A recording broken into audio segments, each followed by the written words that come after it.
Well, good morning. It's a wonderful weekend, the day after the crucifixion of Christ. So we wish you the best of Easter from Current Agenda, myself and the entire team. And as usual, welcome to Current Agenda. It's a wonderful Saturday. And we are looking at the issues that matter most to us. We are starting from the most important thing. We will say that the Kotoku is full this morning. There are a lot of issues to discuss this morning. On today's agenda, first, we're looking at President Mahama's push to tackle corruption, Ghana's Black Stars facing a World Cup crunch, and the ongoing debate around national priorities. We'll all break it down. We'll get thoughts. My panel and I will discuss it into details. But let me just give you a summary across so you understand what we'll be discussing this morning.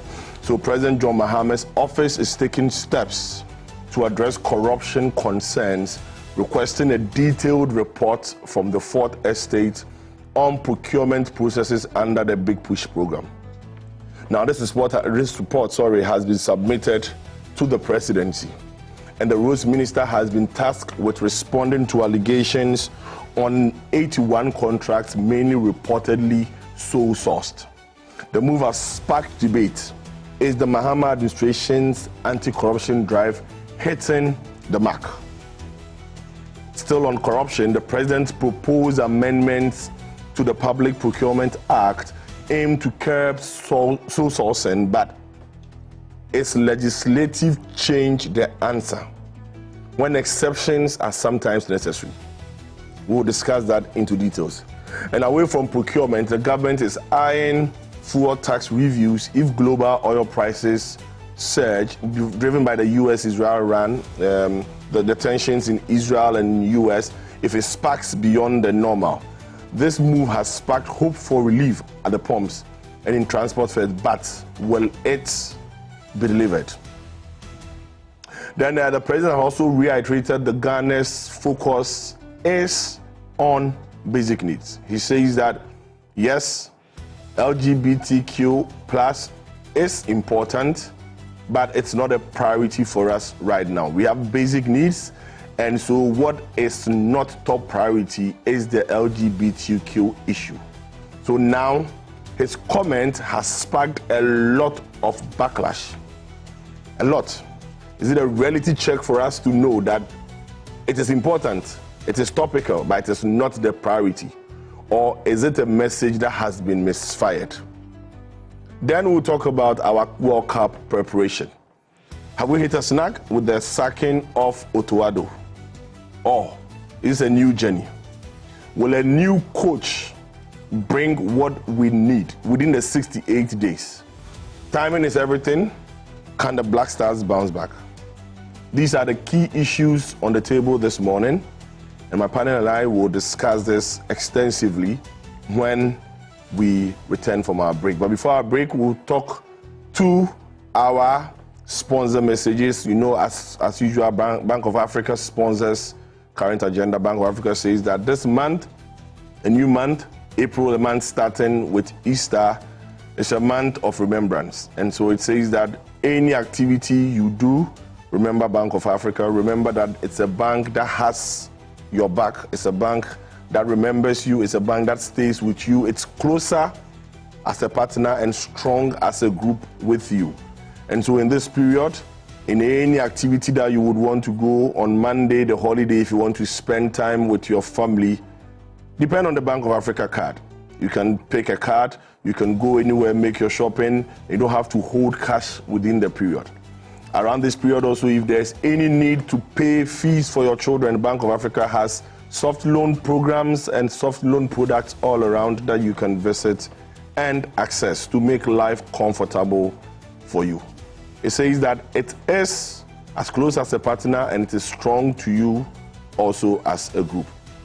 Bank of Africa says that you can visit any of its bank branches after the holidays, walk into any of the branches or the regions, or you can call them on their telephone number 0302 429 333 or visit the website www.boaghana.com and engage Fafa. Remember, whatever product and service you access, terms and condition applies. The tagline goes, Bank of Africa, as strong as a group, as close as a partner. Now, the National Petroleum Authority says that if you suspect that you did not get the right amount of fuel, if you have issues about the quality of fuel you bought, or if you experience any poor customer service at any fuel station, don't stress. The National Petroleum Authority is here to assist you.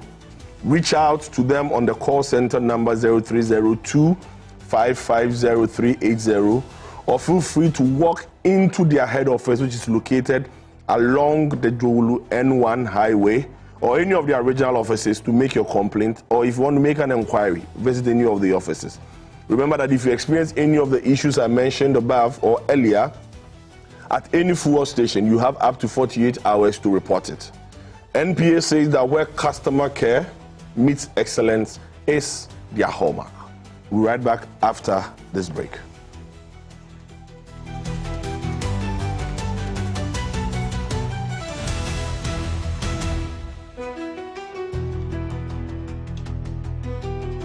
Back and stay safe. The National Petroleum Authority is cautioning the public to desist from scooping or fetching fuel from overturned fuel tankers at accident scenes. Do not get closer to the scene in an attempt to take videos or pictures. Inhaling the petroleum product is detrimental to your health. Worst of all, petroleum products are volatile and highly flammable, and a small spark can trigger a catastrophic explosion, causing deaths and loss of property. Call the Ghana Fire Service or Ghana Police personnel to handle the scene, or reach the National Petroleum Authority's contact center on 0302 550 380. Your life is worth more than a gallon of fuel. This Save a Life campaign is from the National Petroleum Authority. For decades, we have helped businesses connect with their trade partners all over the globe. From Ghana to Burkina Faso, Côte d'Ivoire, Benin, Togo, Senegal, China, Morocco, France, Netherlands, and many other countries. We have made it possible to bring Ghana to the world. We have brought small and medium businesses closer to their customers across the regions in Ghana with our SME support facilities. We have brought relief and smiles to the faces of families with our employee personal loans. With our cutting-edge technology and digital support, we take the burden of complex thinking off you, making life simple. That is who we are, as close as a partner. Bank of Africa, we are indeed the African with reach.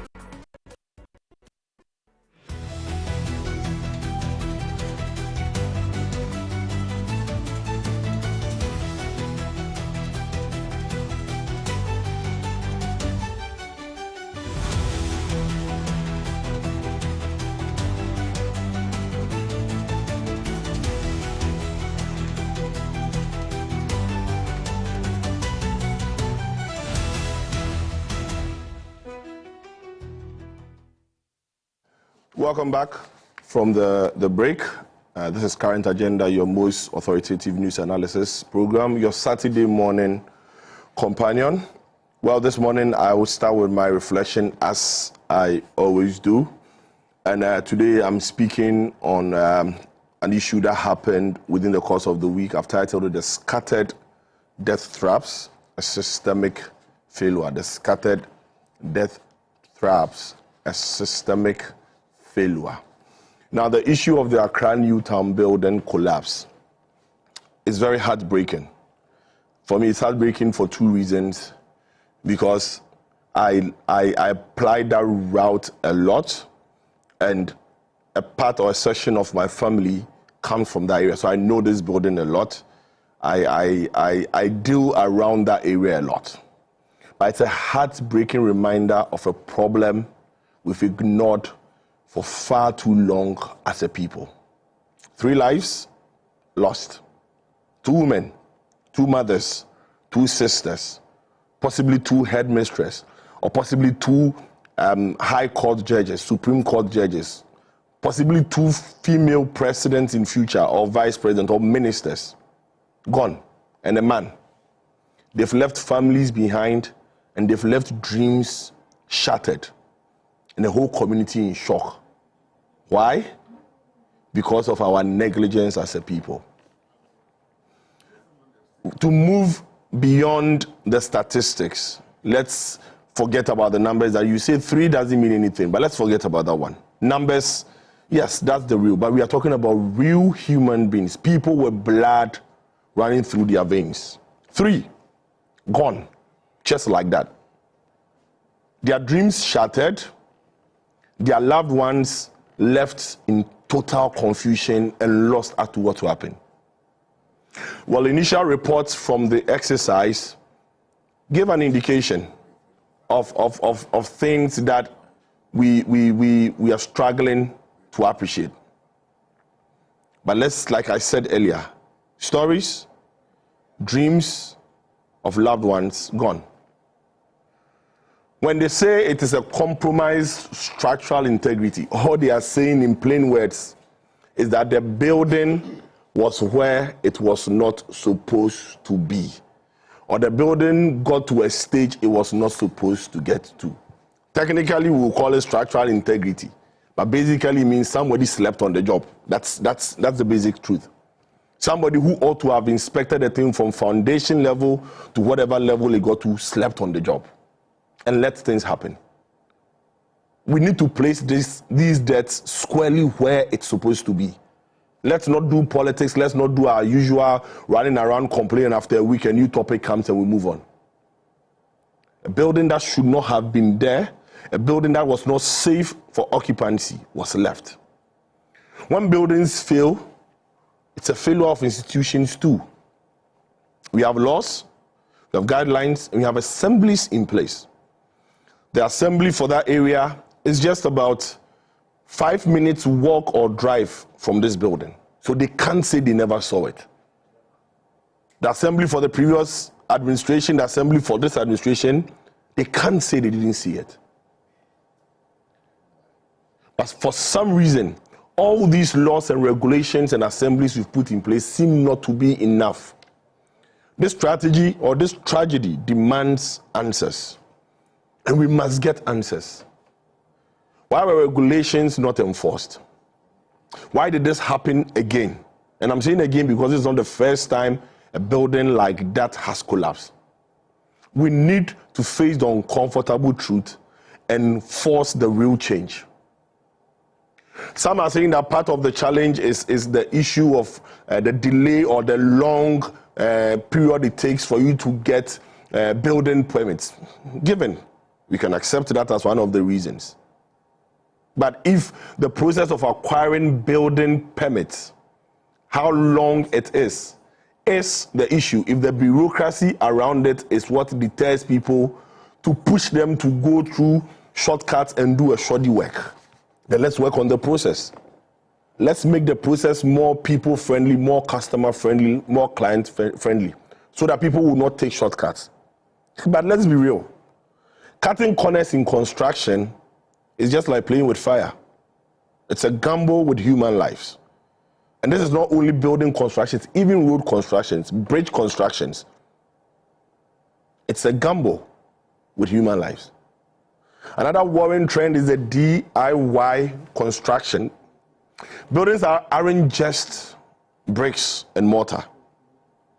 They are complex systems that need expertise. Ignoring that expertise is like you playing a Russian roulette. It's just disaster that is waiting. If you think you can cut corners and not use expertise, that's disaster waiting. Now, equally concerning are the many aging structures across our cities and towns. What happened at Newtown is just one. If you drive along the beach road towards Labadi, there is one building, slim, there. We are waiting for another disaster to happen. We have squatters go in there. We have young men go in there to do, young women go in there to play around. We are waiting for that disaster to happen. Another ticking time bomb. Some have stood for decades without proper maintenance or structural assessment, while others have been visibly weakened but remain occupied. Their occupants living on borrowed time. This strategy that happened at Newtown must be a wake-up call, not just for authorities, but for all of us, you and I. Metropolitans, municipal and district assemblies must strengthen their building inspectorate units, and they must enforce regulations without fear or favor. This thing of bringing pastors, bringing imams to people's homes to beg must cease. Regulations must be enforced. If the wrong thing is being done, let's stop it. I keep referring to what the former president said, that we can bring economies back to life, but we can't bring lost lives back.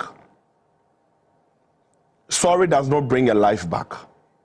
Had I known does not bring a life back. So let's solve it now. Unauthorized structures must be halted, and unsafe buildings must be identified and, where necessary, demolished. At the same time, citizens must take responsibility. Let's learn to engage qualified engineers. Let's learn to follow due process, and let's learn to demand accountability. We cannot continue to mourn preventable deaths in this country. It's become one too many. The cost of negligence is too high. If we fail to act decisively now, we risk turning our cities into silent hazards. It's time for change. It's time to build safer, and it's time to build a country of hope, not a time to be sorry. The rubble at Accra Newtown shouldn't just be cleared away. It should clear our complacency. It's time to wake up and build a safer tomorrow. I speak to the families of the departed. Ordinarily, I'll say rest in peace, but I tell you this morning that we have failed you. The country has failed you. Our leaders have failed you. I have failed you because I saw it. I did nothing about it. Everybody that uses that road, everybody that lives on that stretch has failed you. The ministers, the MPs, the assemblymen for that area have failed you. Sorry is not enough, but we'll make sure your story becomes the last of it. I'll be back after this break.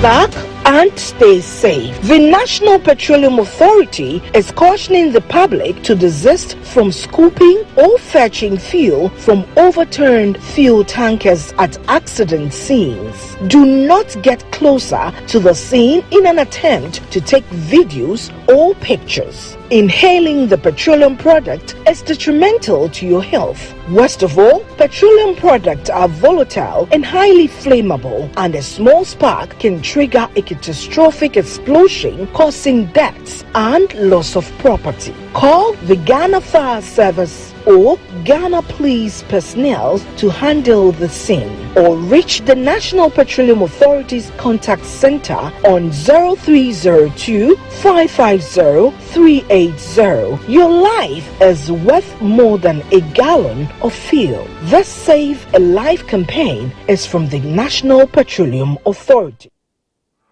For decades, we have helped businesses connect with their trade partners all over the globe. From Ghana to Burkina Faso, Côte d'Ivoire, Benin, Togo, Senegal, China, Morocco, France, Netherlands, and many other countries. We have made it possible to bring Ghana to the world. We have brought small and medium businesses closer to their customers across the regions in Ghana with our SME support facilities. We have brought relief and smiles to the faces of families with our employee personal loans. With our cutting-edge technology and digital support, we take the burden of complex thinking off you, making life simple. That is who we are, as close as a partner. Bank of Africa. We are indeed the African bank with the global reach.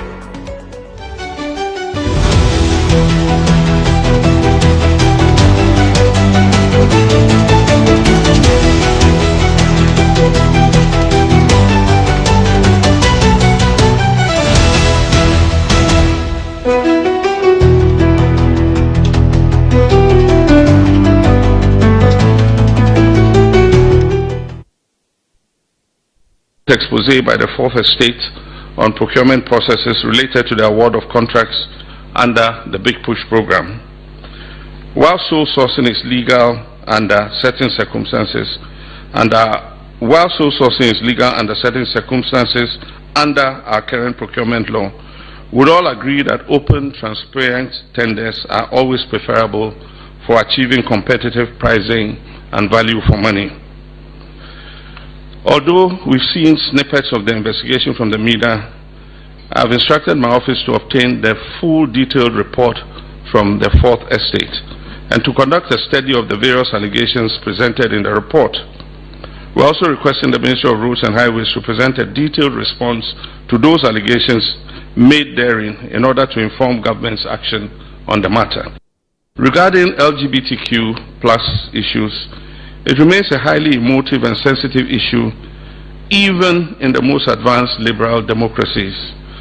I explained during my recent engagement with the World Affairs Council that it's not the most important issue we face as a nation. We're still grappling with the provisions of basic needs of education, healthcare, jobs, food, clothing, and shelter.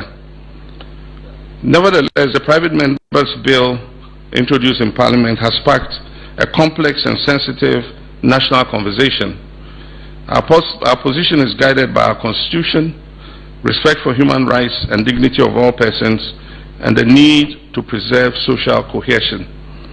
While there are strong and differing views within our society, we believe that these issues must be addressed through democratic processes, our core values, dialogue, and the rule of law. I'm also mindful of reactions from our international partners, including the recent developments such as Lincoln University's withdrawal of their honorary doctorate. These developments underscore the importance of continued engagement and mutual respect, and of situating our national decisions within our constitutional and cultural context. Ghana will continue to uphold its democratic values while engaging constructively with the international community. They say, man proposes, God disposes. I don't know what came into the heads of Trump, Netanyahu, and all of them to start this war. But unfortunately, while the CD remains stable, if this had happened when the CD was at 17, we probably could not have been able to survive. But the good thing for us is that the CD remains stable, and so the push factor in the oil price buildup is not coming from the currency, because happily the currency is remaining stable. The push factor is coming from the price of crude oil and finished products. And so far, we've absorbed it. It's not affected us as much, but if this thing continues some more, then we'll have to take some decisive decisions. Some of the weapons we have is to look at the margins to try and cushion consumers, and then also look at the recently imposed 1 cedi development levy to try and cushion consumers. But my hope is that sooner than later, this war will come to an end, and we'll see more stable fuel prices. But for now, government remains concerned because fuel prices move the transport sector, and the transport sector is the main driver of inflation. If fuel goes up, the cost of transporting food items goes up, and it affects the inflation in the food basket. And so I'm happy we have thinkers like Duncan and Co. We're all looking at what is going on and praying that the war comes to an end. But if it doesn't, what other methods can we use to cushion the fuel price so that we don't see an increase in inflation? Resourcing NIMOS. This year we are giving NIMOS 100 million Ghana cedis to continue their activity, and I've assured them that they should start with that, and if during the year we think that they need more money at the mid-year review of the budget, we will allocate some more money to NIMOS. But I'm happy to inform you that there are some things they don't have. They lack equipment, especially for policing the water bodies. Sometimes you see them in canoes with outboard motors, and some of them, sometimes they have the local people paddling them to fight the menace on the river bodies. Minister of Finance, who is also acting as the Minister of Defense, has approved a budget for them to bring in new patrol boats that are designed for patrolling rivers. The Ankobra like this is 120 kilometers long. And so you can imagine those fishermen's canoes, what distance they can cover in terms of patrolling the rivers. So they brought purpose-built boats that are able to travel far on riverine areas. And those are going to be procured and given to the police and the army, and they would work with NIMOS in terms of going further on the river bodies to ensure that all the Shamfam machines are destroyed. Any Shamfam machine, their directive is that any Shamfam machine they find, whether on the river or on land, they should destroy it. And so I get the videos every day, and I can share them with you. Every day they are burning and destroying Shamfam machines. But then also, we just realized that even as we were burning and destroying them, new components were coming for assembling Shamfam machines. Only recently, we busted several containers with the motors and the components for building Shamfam machines. So while we're destroying what is in the system, we must also make sure that the components that come to build the new ones are also not allowed in. And so we're giving strict instructions that all those components, they were not flagged at the time because they come knocked down. And so that motto... Welcome back from the break. This is Current Agenda, your Saturday morning companion and your most authoritative news analysis program. Well, this morning we have in studio with me to my immediate left, Austin Kwabena Brako Powers. He's a lawyer, a legal practitioner, a private legal practitioner, and he's a known and a usual face to Current Agenda. Powers, good morning. Good morning. Hope you're doing well. I'm good. Yourself? Yeah, and right. I was just happy when you touch on the topic for your reflection. It's something that borders on enforcement. Yeah. Because I checked the laws. We have a comprehensive legal regime regulating the building and construction sector. But as to whether or not these laws are enforced is another issue. That building, the reason why I said it hurts me more because I know that building has been there since I think the Professor Tamil's era. It was around that period that they halted it because they felt it did not have, and it's been left. Yes. I hear them say that nobody occupies that building, and I laugh because, like I mentioned, I have a business across that stretch, and I see when they are writing BC, children use that property. Yeah, I mean, some of the students who were interviewed said they did use the building for classes. Yeah. You get it, and I'm saying that we should begin to get to a point where Ghanaians will take on law enforcement agencies because there must be culpability. Right. Because the thing is that liability must be assigned to the state. Right. Because I understand that's a government property. Yes. So if it's a government property, what was it doing over there? And I understand the assembly had even issued that building should be brought down. Well, Next to Austin, I mean, already we are seeing how the morning is going to go. Just through introduction, we've started. Next to him is Kwame Owusu Danson, lawyer. He's the president for the Accountability Forum and also a private legal practitioner. I don't know whether your CSO was invited to the meeting with the CSOs. So we have a couple of them. One is the Accountability Forum. That was created particularly to deal with corruption and corruption-related matters, to highlight some of the issues which have been relegated to the background. And then the other one that Braco is actively involved in is the Lands and Mines Watch Ghana.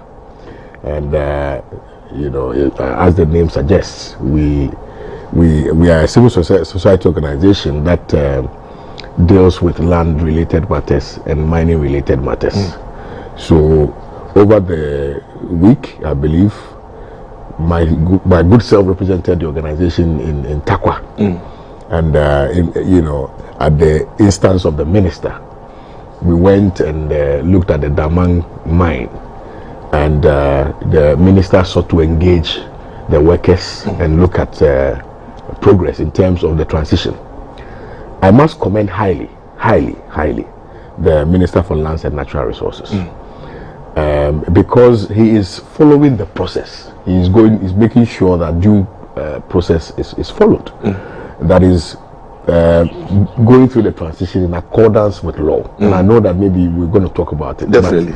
But let me leave it here. But I just want to commend him highly. Thank you. Yeah. Thank you. You still didn't answer my question, but the question was I invited? Yes. You see, I was we were not invited. When we invited, we were not invited. Okay. Next. We're not invited. So next to and Tanko deliberately introduce the all right. No problem.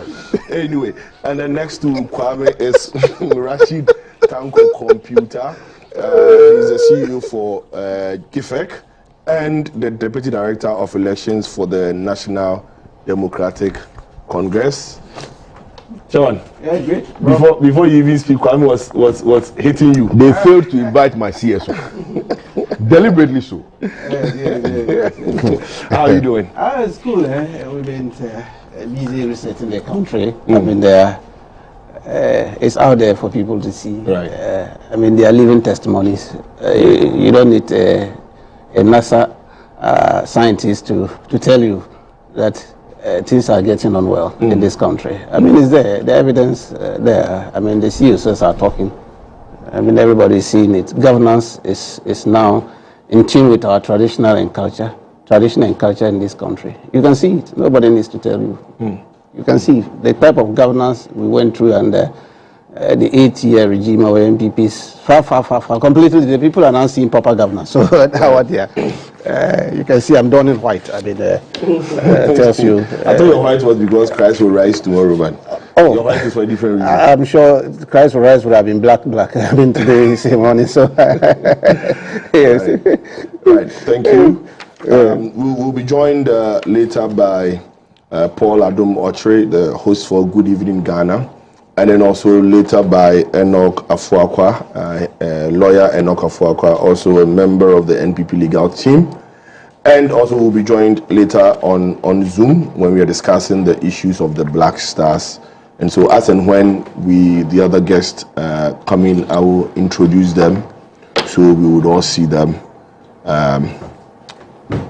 Right, we'll start with our very first topic, which is the president's engagement with the CSOs. The president's engagement with the CSOs. We saw a bit of the sound bite, so we'll go around the table to get just 2 minutes feedback from each panel member on what they think about this dialogue session the president has introduced. We'll not zoom in on any specific topic. Then after, we'll just take the issues one by one, and then we would speak to it. So I'll start with Braco Powers. What's your general take on this approach of meeting different sections of the society by the president to have a dialogue with them? Not to zoom in on any specific, but the whole idea of this. Good morning to you. again to your viewers. This is a brilliant idea, I must say. It's a brilliant concept which was initiated by this government. And as you well articulated, this is the second of its kind. The first was held last year, particularly in October, where the president had the opportunity to discuss with CSOs. Second of this kind in this administration? Yes. Okay, right. Yes. So where the president had the opportunity to first of all, the first one had to do with the guarantee. When we were in the heat of the menace, and the president had to assemble a string of CSOs to understand, to tell them, and also to take feedback, which meeting I had issues with because of the engagement, the level of engagement in terms of the content and the quality of engagement, even though the process or the concept itself is important, or maybe it was well intended.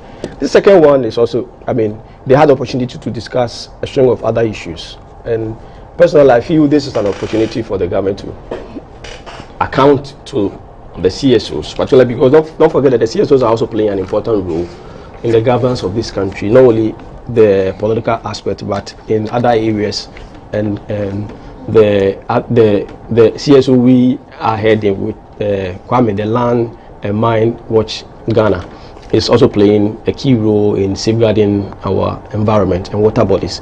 So it's a good idea. I think this must be sustained. My only worry is the invitation part. How are the CSOs invited? Which is something I'm sure on this table we'll have a general agreement that the manner in which the CSOs are invited, baffles my mind. And if you watched the engagement the president had with the CSOs, the recent one, I was asking, how did they appoint? It was like, when you are in parliament, if you catch the eye of the speaker, he calls you. And sometimes you can catch the eye of the speaker, but the speaker will overlook you. Do you get it? So I'm looking at, there is the intention to invite CSOs and later decide on who or which leaders or the individuals to call to speak or to address the president. I want us to understand, because the thing is that if you invite people, you must not in any way call only those who sing your praises, right?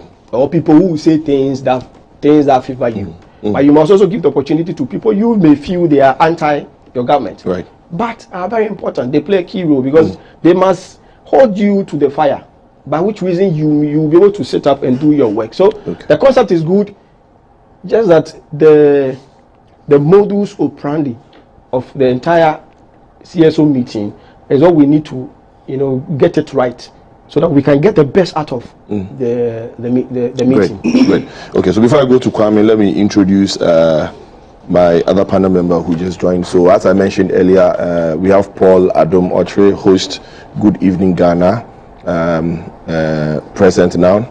Senior, good morning. Good morning. Thank you very much. I hope you're good. I'm good. Right. And thank you for joining our set. So I'll come back to you once I'm done with Kwame. Your general impression of this idea of meeting CSOs in the heat of the moment to explain things. Well, first of all, let me greet our viewers and render an unqualified apology to them for not being able to appear on the show last week. I had a very, very important engagement that I needed to attend, and so I could not appear on the show. And to say that democracy is participatory, and it is important that at all material times we account to the good people of Ghana. Presidents are elected by reason of the consistent contribution of the generality of the Ghanaian people, that all of us exercise our democratic right, all of us exercise our franchise for the purposes of electing that one person who is supposed to govern, bring relief, and ensure the furtherance of the aspirations of the Ghanaian people. To that extent, it is important that at all material times, you engage with the people. And you can engage with the people through varied means. One of such is through the organization of meetings with either the CSOs or some other agencies that are interested in the democratic experiment of this country. So let me commend highly the NDC administration for rather engaging and reintroducing the concept of participatory democracy. In time past, we never really witnessed some of these things, and so this is, albeit not a novelty, it is something that we must commend. Let me also join quite forcefully the position taken by my very good friend Bracco Powers in relation to the selection of the CSOs who were present at the Jubilee House in respect of this particular program. I want to question what went into the selection. Who determines who to call? Who determines who to ask questions? Who determines all of that? Because I do know that we have, you know, multitudes of civil society organizations doing varied things. And so if you are extending an invitation to civil society organizations, I think you should do a proper background check and understand all of them, you know, the ones that are available, so you can invite them. So at least you should be representative. Yeah, I mean, so absolutely, you know, because if you want to create the impression that you are only inviting the ones that are popular, then you'll be defeating the very essence of why you organized this event in the first place, right? Now let's go to the content of it. I'm not going to talk about the content per se, but I'm just, you know, touching on the content of it. That the subject areas that were discussed are subject areas that are really pertinent, and so to that extent, I also want to commend the CSOs who were present and the government for responding, whether favorably or otherwise, but to the questions which were posed. And I think that all in all, if we continue on this trajectory, our democracy will only be strengthened. Right. Yeah. Okay. So, Rashid. Let me say good morning to you and my colleague panelists. And then the good people of Bimbilla constituency. You know, I'm from Bimbilla. I'm inviting all of you, Paul and co. It's a very beautiful place. Easter, I wish them happy Easter. And then the staff of BTV, happy Easter. I mean, you see, this government believes in what we call participatory democracy. It is only through participatory democracy that we can achieve the proper agenda of what we set for ourselves, which is the reset agenda. Government alone cannot carry out the reset agenda. I mean, we need civil society because of their advocacy, what they do. I mean, the engagement. If you look at it, community engagement is properly carried out by the civil society a lot. They are very much in touch with the community and all that. And so if we want to roll out this proper reset agenda that we are all looking out for, to transform the economy, transform our lives in this country and all that, we need them. They are key actors in governance. And then so this government will sustain that and will make sure that we continue that trajectory, to make sure that we continue engaging the civil society, to get their buy-in in some of the policies that we intend rolling out for the good people. I mean, their participation in last year, 2025, was very clear. We saw it. And that's why the goodies Ghanaians are enjoying. It was because of the civil society, some of the things that they brought to bear in government policies and programs. This year, the same thing, you know, the president will not depart from it. He will continue to engage the civil society, listen to them, explain our position to them, why we are doing certain things, and then they also get their buy-in. And then we are coming into the nitty-gritty of what transpired over there. I think it's a plus to the government of His Excellency John Dramani Mahama. He indicated during our campaign time, we will continue to engage them. It's something that we it's not only Accra that we would be engaging civil society.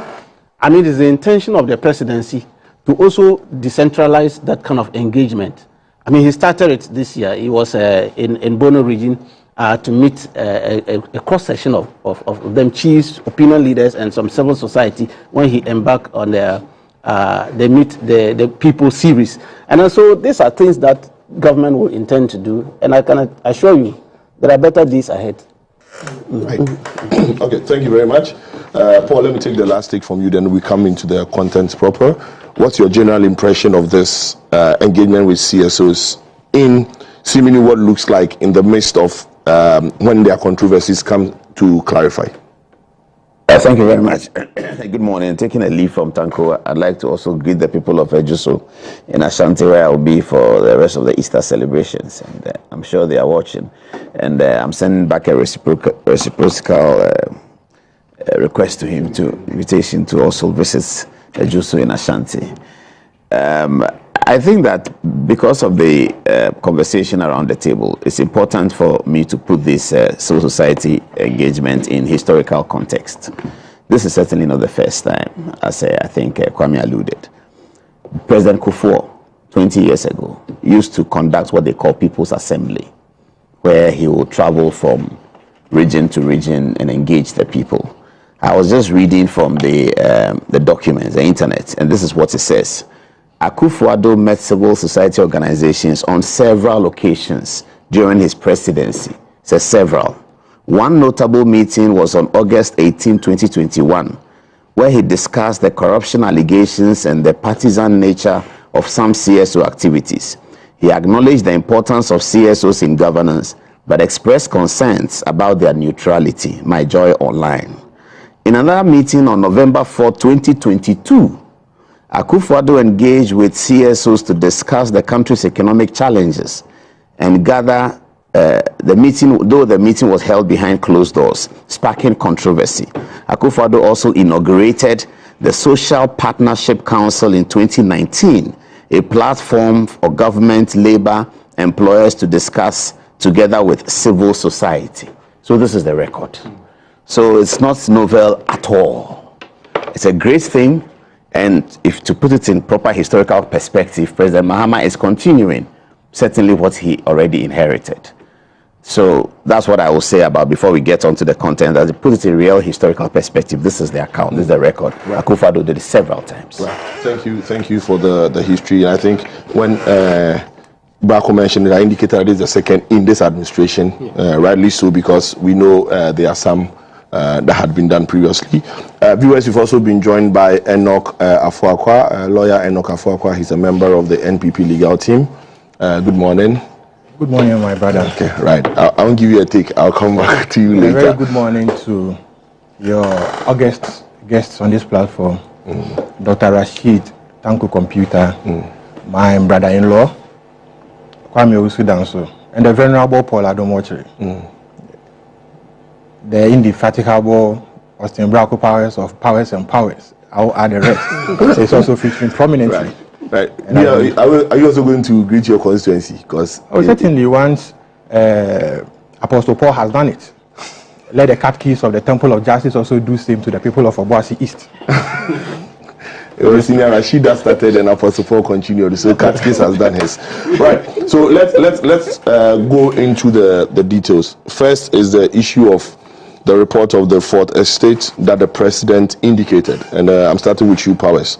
The president has indicated that he's asked for the report to be submitted, rightly so it's been submitted, and he's asked the minister to respond to the allegations or the findings in that report. Last week we spoke about it extensively here.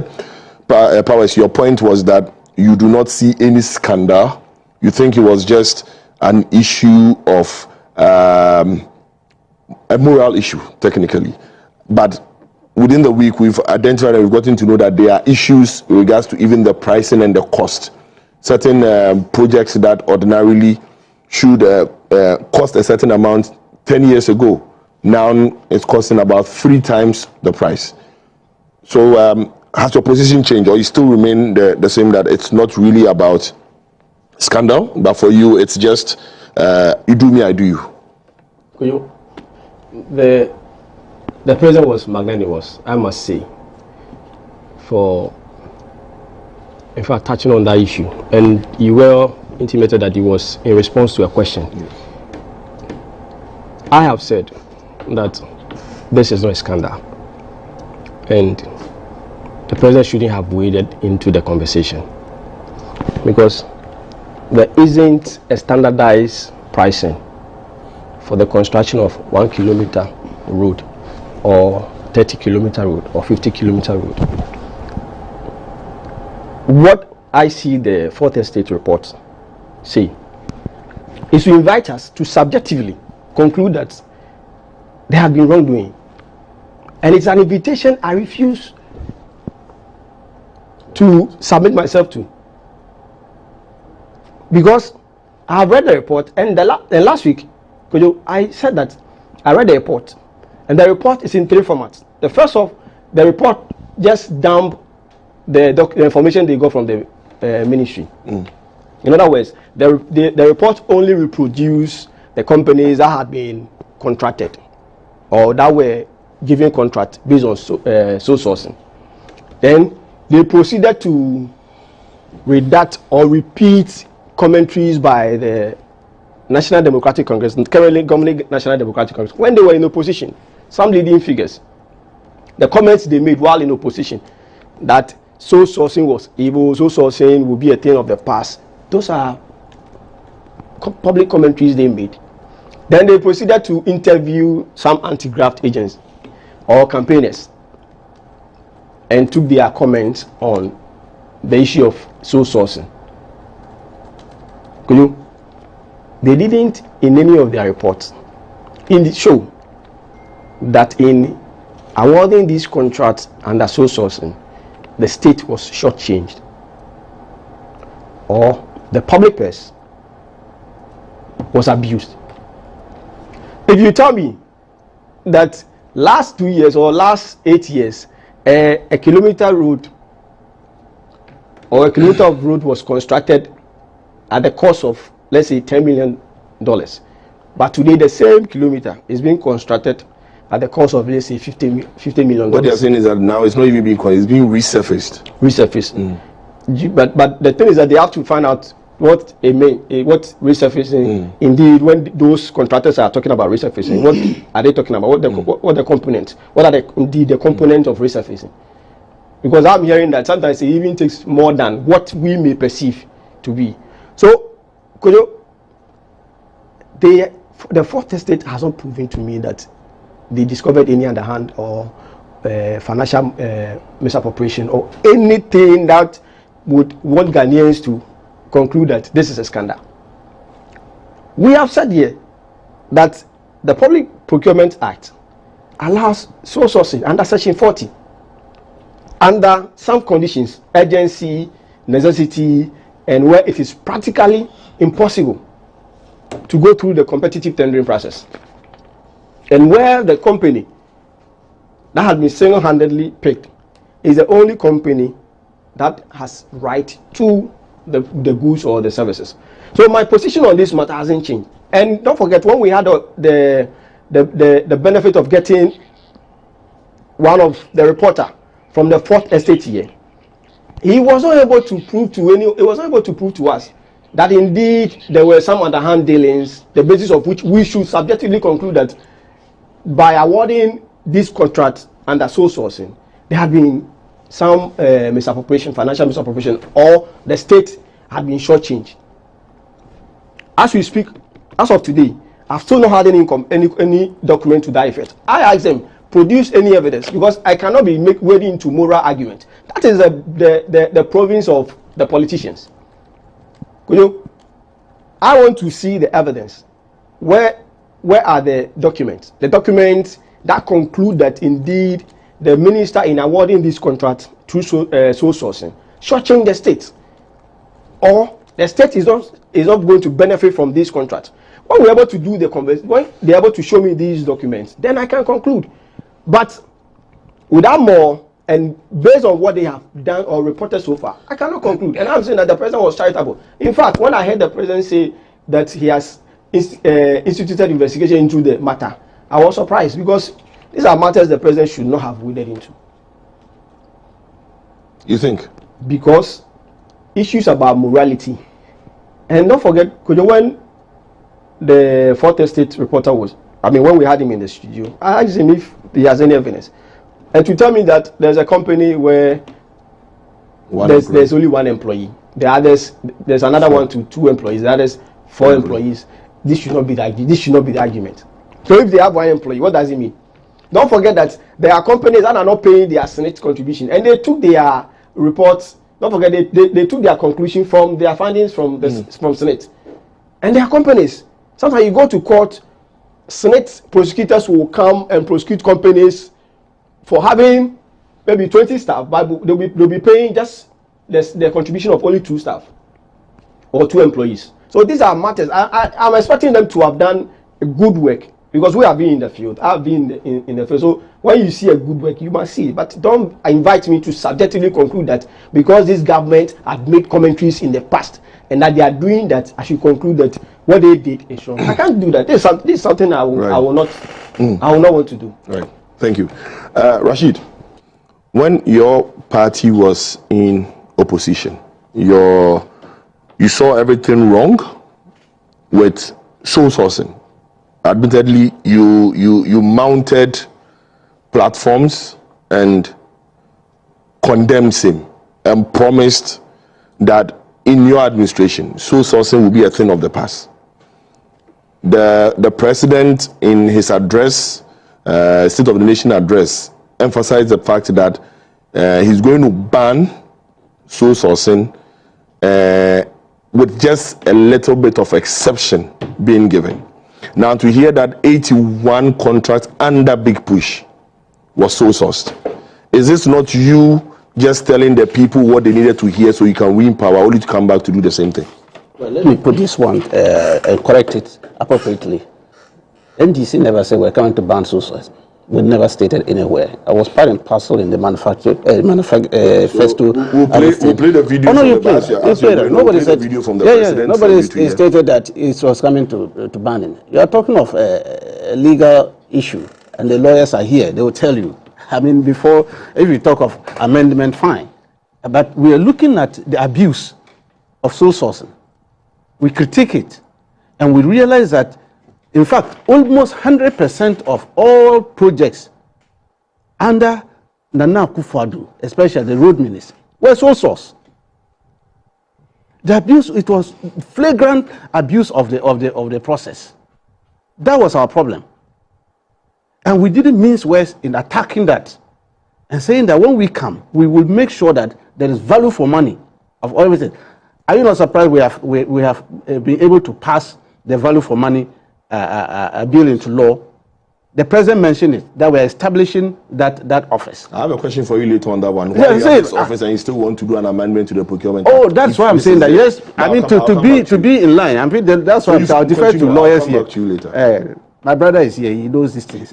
You see, to be in tandem, to make sure that we synchronize these two. So please pause. Let's please have the video of the president during the State of the Nation address. Will minimize sole source procurement to encourage competition, competitive bidding, and enhance public transparency in the procurement processes.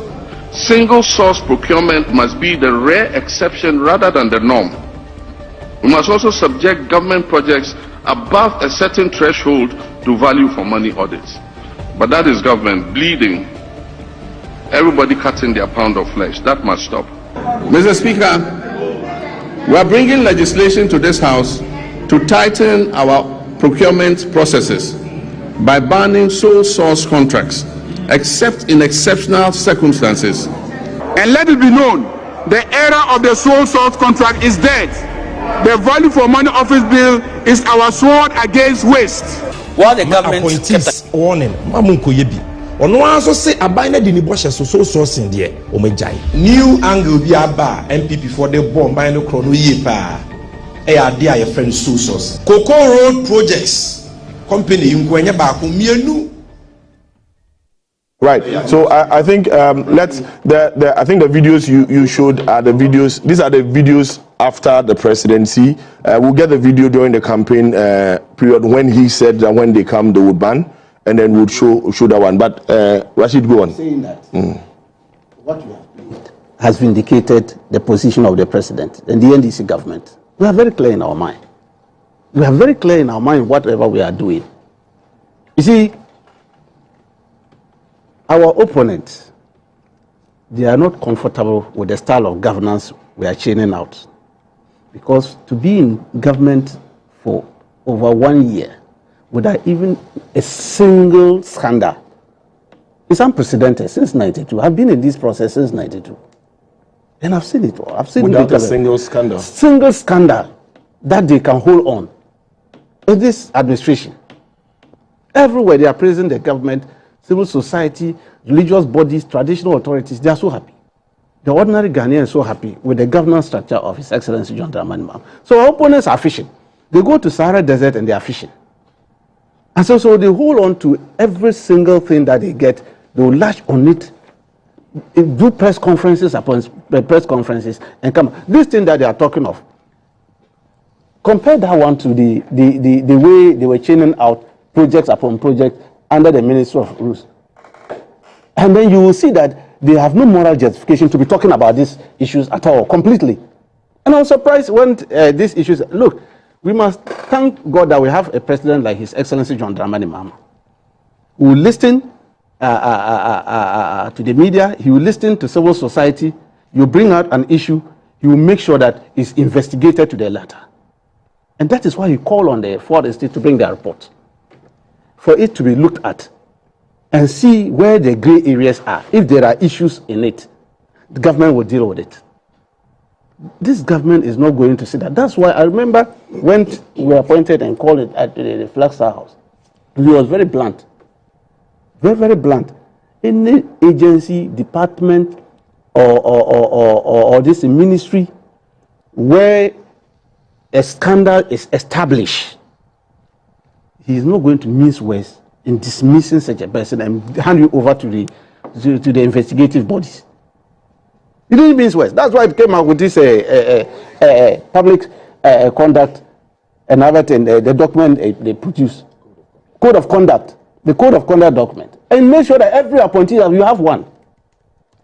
And serially, we had meeting with PPA, Ministry of Finance, to synchronize the two bodies to make sure that whatever you are doing when it comes to procurement, you don't violate the process or procedure. You don't sidestep it or cut corners on it. It's very clear in his mind. So when somebody is alleging issues of this nature, it's government. That's why the president said, bring it. Give us all your report about it. So Rashid, they will deal with the matter. Earlier you said that your problem you had with the previous administration was how they were using sole sourcing for everything. In fact, you said it was an abuse of the sole sourcing. The flagrant abuse. In fact, it was too glaring. 81 sole source contracts under the big push is not an abuse. 81. Do you know the number of projects that we have under the bush? Do you know the number of projects? The road contract. This one is just 40% of that one. No, so 40% is of all road contracts. And I tell them that is what the big push. 79%. The big push projects that we are doing, we have inherited their own projects and added into the big push. That's what they are not talking about. The Fourth Estate indicated that they had taken the 8 projects you inherited from the NPP government. Why are they taking it? Are they not? Listen, is it not governor? Is it not continuous? Yes, we understand. Yes. So what are we doing? Okay, so what the Fourth Estate is saying, yes, is that there was a total of I think about 115 or 125, I think. There were 8 from the previous administration that they had taken out, so that they are concentrating on the ones that are being started and completed within your period. I think there's about 111, if I'm correct, 107. 81 of them were sole source, and the remaining being restricted tender. In other words, for all the 107, there was not competitive tendering. Are you saying this is not an abuse? This is not abuse. Look, let's face it. I'm saying that this one, the 8 that he's talking of, why is it silent and not telling them it was sole source? It wasn't a sole source project. So wasn't know what they brought in there. And we're saying that government came in and saw that these people were doing this project and all that. We didn't abandon it. We didn't abandon it because it's state resources that was being used. So we continue. And we added to it. Look at the deplorable nature of the rules. We need expertise to handle that matter. I'm surprised they are mentioning some 1 or 2 officers in the contract documents of those who bidded for it. That only 1 officer is there. Some had 2 or 3. Oh, brother, you all know what they do at the road project. If you're a road contractor and for 8 years you don't have anything, you keep 100 people as workers, well, how are you going to handle them? You only need your small staff in your office there, either 2 or 3 people to continue doing some clerical work for you in that. That is what they put in there. Who doesn't know how they do it? Go to Registrar General and see when they are registering companies. The directors and this and that they put in there. Do you see them put more than 5 people or 10 people in there? Just go currently to Registrar General and take all documents of all registered companies. And you see that the directors they put there, either 3 or 5. So do you say that that company is run by only 5 people? You see, when we do this, we have been pedestrian in some of the discussions. And that's what I'm saying, that I am happy we have His Excellency John Dramani, who says, fine, you have alleged, bring it. I'm not just going to rubbish it and say, oh, this is just media talk. No, bring it. Bring your evidence so that I'll get the bodies involved to investigate it appropriately. He announced it in front of the civil society. That means that when they come out with a report on it, they will make sure that they will get feedback on issues of that matter. That's what we call transparency of governance. That's transparency. And that is why the minister, the president asked the ministry to prepare their defense. Have you seen this one in the last 8 years governance that we were being handed by Nana Akufo-Addo, His Excellency, the former president? This thing wouldn't have happened. There were a lot of allegations during that period that were referred to investigative bodies to investigate. See, let me tell you, at that time, love letters were being written to people before even investigation body could start. You remember Cecilia Dapa issue? Before the body could even start, the president has written a love letter to the lady, whitewashing everything. Which investigative body can overtake the president's love letter and go and investigate? When you say love letter, how do you mean? Oh, but I'm talking of the tone of the letter. The tone of the letter written to the woman was it you could very well describe as a love letter.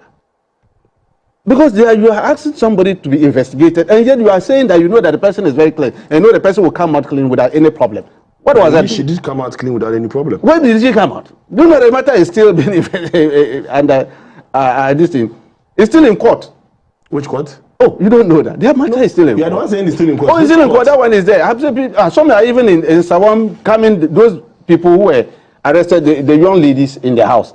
They are still coming to court every day. The matter is still there. No, we are still investigating. So there are 2 cases you are talking about. I'm talking of the case of she accusing her staff of stealing from her is one. The OSP investigating her is another case. That one is not ended. That one too is still there. Government is still looking at that. I say government is looking at that one. You see, let's not deviate from this one. But I'm saying that the matter and the investigation, the president is very clear, and the NDC government will not shield anything. We are not here to shield or hide anything. We will make government transparent. You see, they are not happy with go and see. The whole country has turned to construction site. The whole country, everywhere you go, bulldozers, everything they are moving. They are not happy with that. Country, all of us the whole country. Have you move out here? Just move out from GTV and go out. Not even from 10 kilometers, you see construction going on there. Interesting. It's all over the place. So they are not so happy about this. You want to clarify on the Cecilia issue? Yes. I think it's important. The thing is that the OSP's investigation of Cecilia Dapa has concluded. Yes, that's... The OSP said they didn't find anything from their level. Yes. Don't forget that they are in charge of... their focus was corruption-related activities. But they have referred the docket to Iyoku for subsequent investigation of matters of money laundering. So, Paul, last week I heard you on some platforms and I heard you speak on this issue about Big Push. The president says that he's referred it to an investigative body. Matter close. Virtually somebody else... President has paid attention. The necessary attention that is needed to look into this is being given at that level. So we should all just... investigative body, or he has received... He said he has received it. He's waiting for, I think, the response. Then, based on the response, he would know whether to refer it or he has not yet referred it. So it's not referred it, yes. Well, I think this matter is not even about... This is not a matter about Big Push. It's not. Is a matter, and the fallout of the president's engagement with civil society is a matter of political legitimacy. That's the point that we are dealing with here. We're not dealing with Big Push. We're dealing with political legitimacy. That's on the Big Push matter and on the LGBT matter, the fallout of the presidential engagement, the issue that comes out is a question that is being asked of political legitimacy. First of all, it has to be told and reminded that the Big Push story is not an NPP story. The Big Push story is civil society organizations, independent investigations of something that is happening within the context of road construction. These civil society organizations believe that procurement is the main area where politicians undo the economy, where politicians steal money, if you like. And so the civil society organization keeps a lens on procurement issues. Now, this civil society organization apparently had partnered the NDC or was available for the NDC to consult during the manifesto creation relating to this particular matter of procurement, such that they sort of influenced the NDC's position on procurement, particularly sole sourcing. Because this civil society had been consistent in the old administration, complaining about the application of sole sourcing. And the NDC in opposition had been a willing platform for that complaint to be lodged. The NDC took the complaint up and instituted it into their manifesto and promised Ghanaians and civil society organizations that what they had seen during the MPP administration relating to procurement, particularly sole sourcing, will not occur under the NDC. For those Ghanaians who believed that the MPP had ransacked sole sourcing towards corruption, they all gave their votes to the NDC. So the Fourth Estate is working out a case of betrayal. That's really the point. That this is what we discussed with you. This is what you promised us. That is why you see in the Fourth Estate broadcast repetitions of videos from NDC, and even in their text is always showing up, because they are complaining about a betrayal. And that is why I say it leads to the concept of political legitimacy, which does not just affect NDC. It affects every politician. If a democracy's dividend in political legitimacy is small, it affects every politician in the society. And it also indeed threatens the democratic establishment, because people then begin to associate betrayal with politicians. People begin to associate promise and fail with politicians. You are reducing the legitimacy of the political establishment. That's what this matter is about. This matter is not about procurement and all of that. No, this is what it's about. It's about a group of people who want power, promising the moon and deliver the sun. And the complaint is not from their opponents, as Rashid is alluding. This is not MPP. This is Fourth Estate. It's nothing to do with the MPP. This is not an MPP fighting NDC, and MPP are worried that NDC is popular, so they are bringing up things. This is not from the MPP. It's from the Fourth Estate that had partnered the NDC in assessing that this procurement issue was important in curbing corruption, and therefore had been part of the campaign. I think even to the point that Dr. Bawumia promised it. Dr. Bawumia promised that when he is elected, he will also look at sole sourcing, because it had been pushed to the front of the agenda by the civil society organization. And they had believed the promise of the NDC, and they believed that the NDC was better placed to take this procurement issue and work on it. They trusted John Dramani Mahama. It is the betrayal that they are complaining about. So it's not the percentages, all those information is going into a level of the betrayal. That's why Fourth Estate say 73 billion. It's the betrayal they are talking about. So let's not let's not put this in the context of NDC is fighting MPP. No. It is a civil society organization that is protesting the betrayal of the NDC. That's really what the point is for both LGBT and the procurement issue. So, well, civil society is happy, and I'm happy that at least there's a step being taken by the president. He has not ignored it. He says that bring me the report, which is great. It's a good start. And so let's see what comes out of it. I hope that in the end, there will be some major changes to the contracts that Fourth Estate have complained about. That will mean significant progress. But I really don't know what will happen. But the context of this matter is that this is a complaint of betrayal by civil society. Right. Kwame, does this give an indication that the electorates are now listening to what we tell them during campaign, such that if we come and don't implement, they are holding politicians to the book.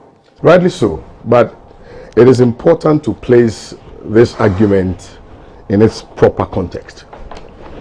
And I think it will be uncharitable for anybody to assume that a wrong has occasioned.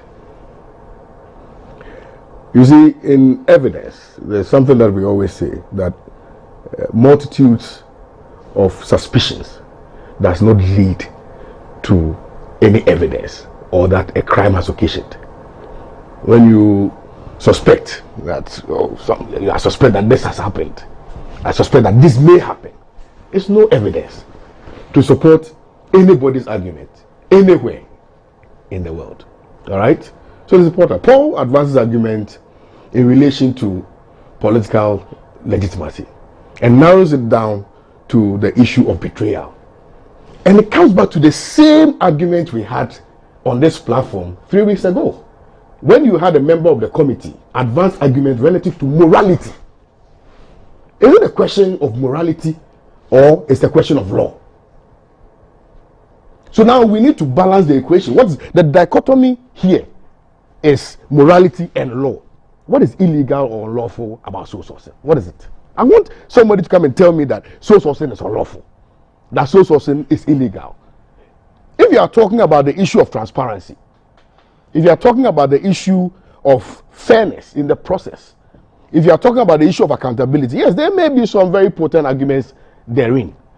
But to advance arguments relative to the fact that soul sourcing is a betrayal of the trust and the confidence that people reposed, in government, I think that it's neither here nor there. Hold on. Just clarify. Hold on.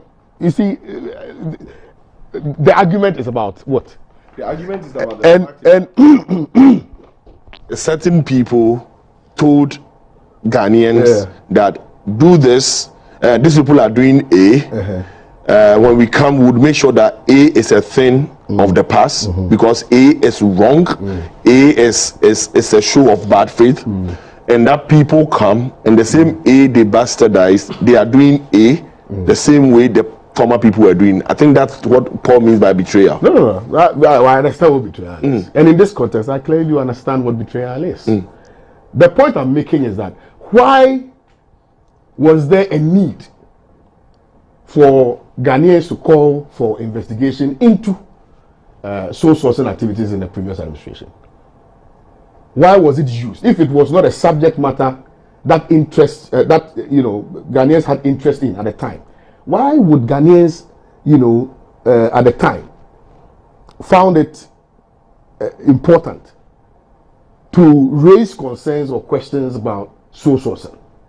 Why was it? Because at the time, it was shrouded in extreme secrecy, that at the time, there was no value for money, that at the time, there was evidence of corruption and all, matters relative to sin. That is why there was the need for that conversation.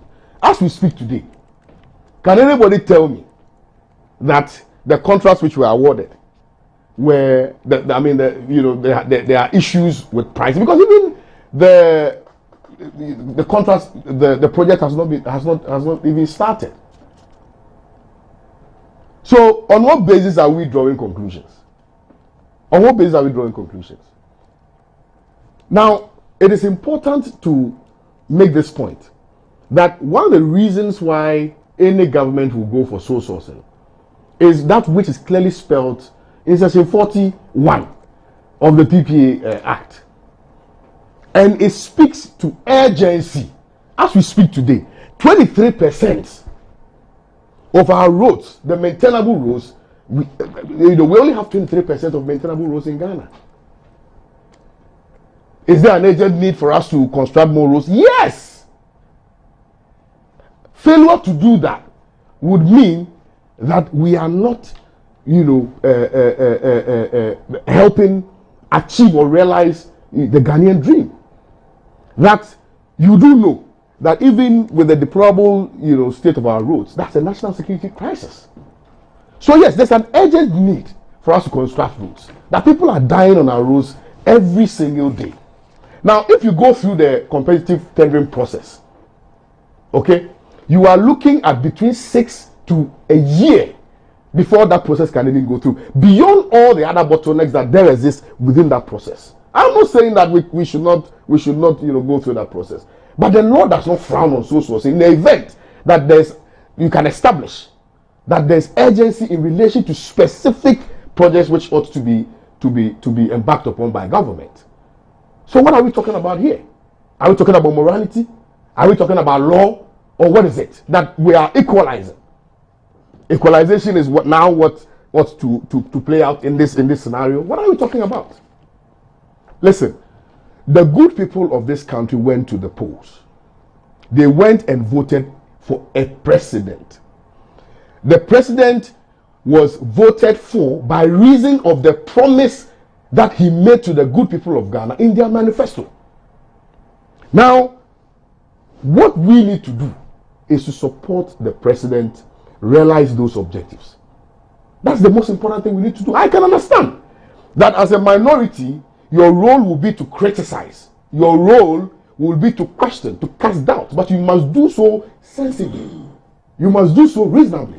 And I have often opined, and let me reiterate, that I can understand the confusion in the minds of the minority because, see, in Kubler-Ross's principle in the mind of opposition. Yeah, in the mind of opposition. Yes.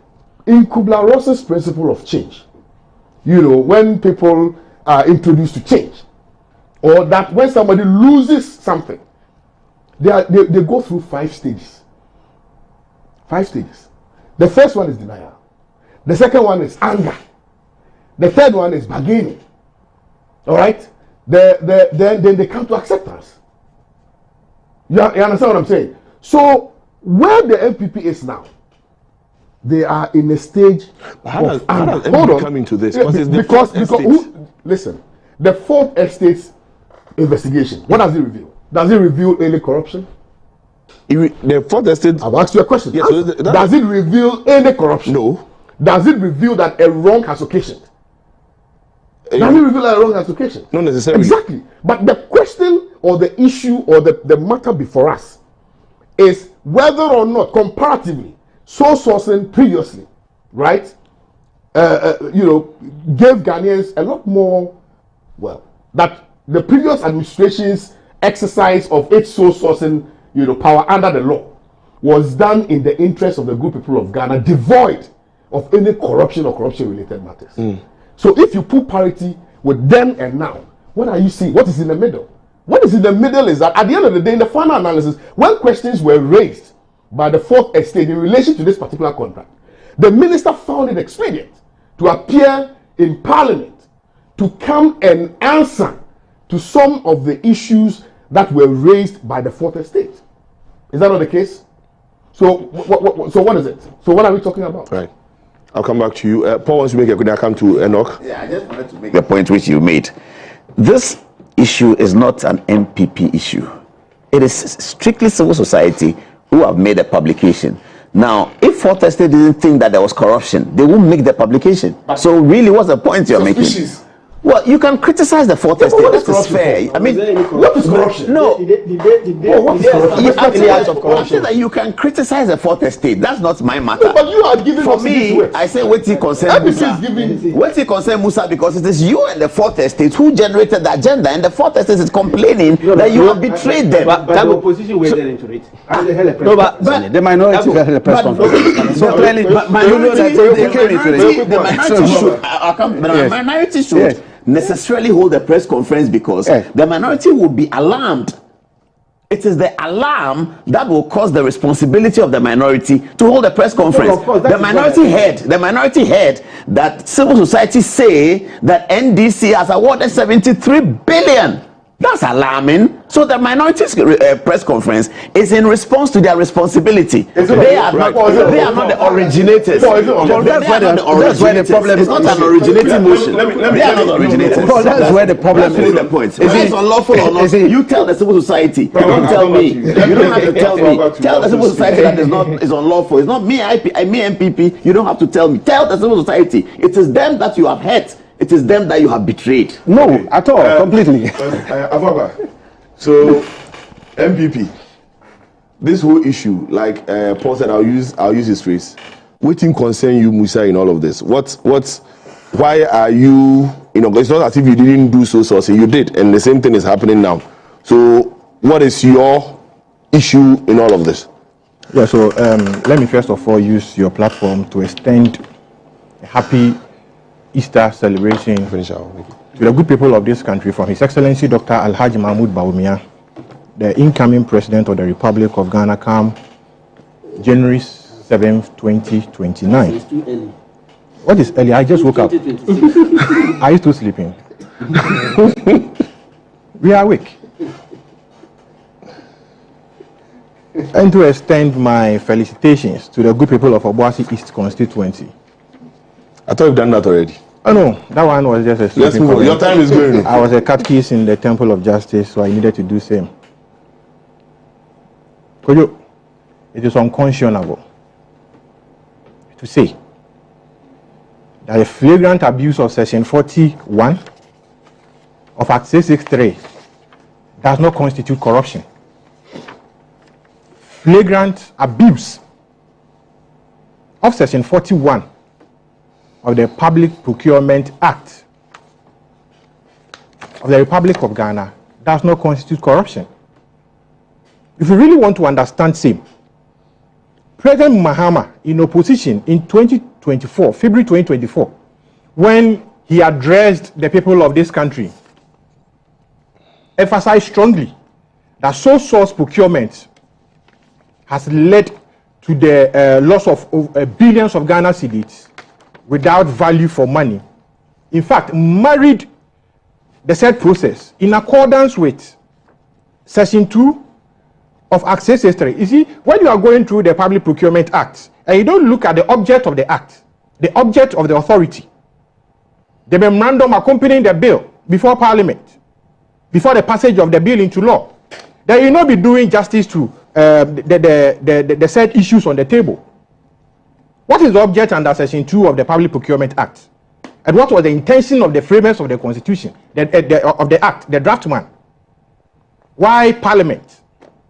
There is a presumption of regularity as far as the works of the legislature is concerned.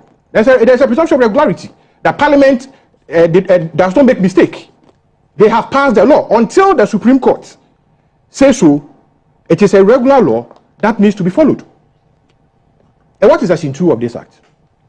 Section 2 says that the object of the authority is to harmonize the process of public procurement in the public service to secure a judicious, economic, and efficient use of state resources in public procurement and ensure that public procurement is carried out in a fair, transparent, and non-discriminatory, environmentally and socially sustainable manner.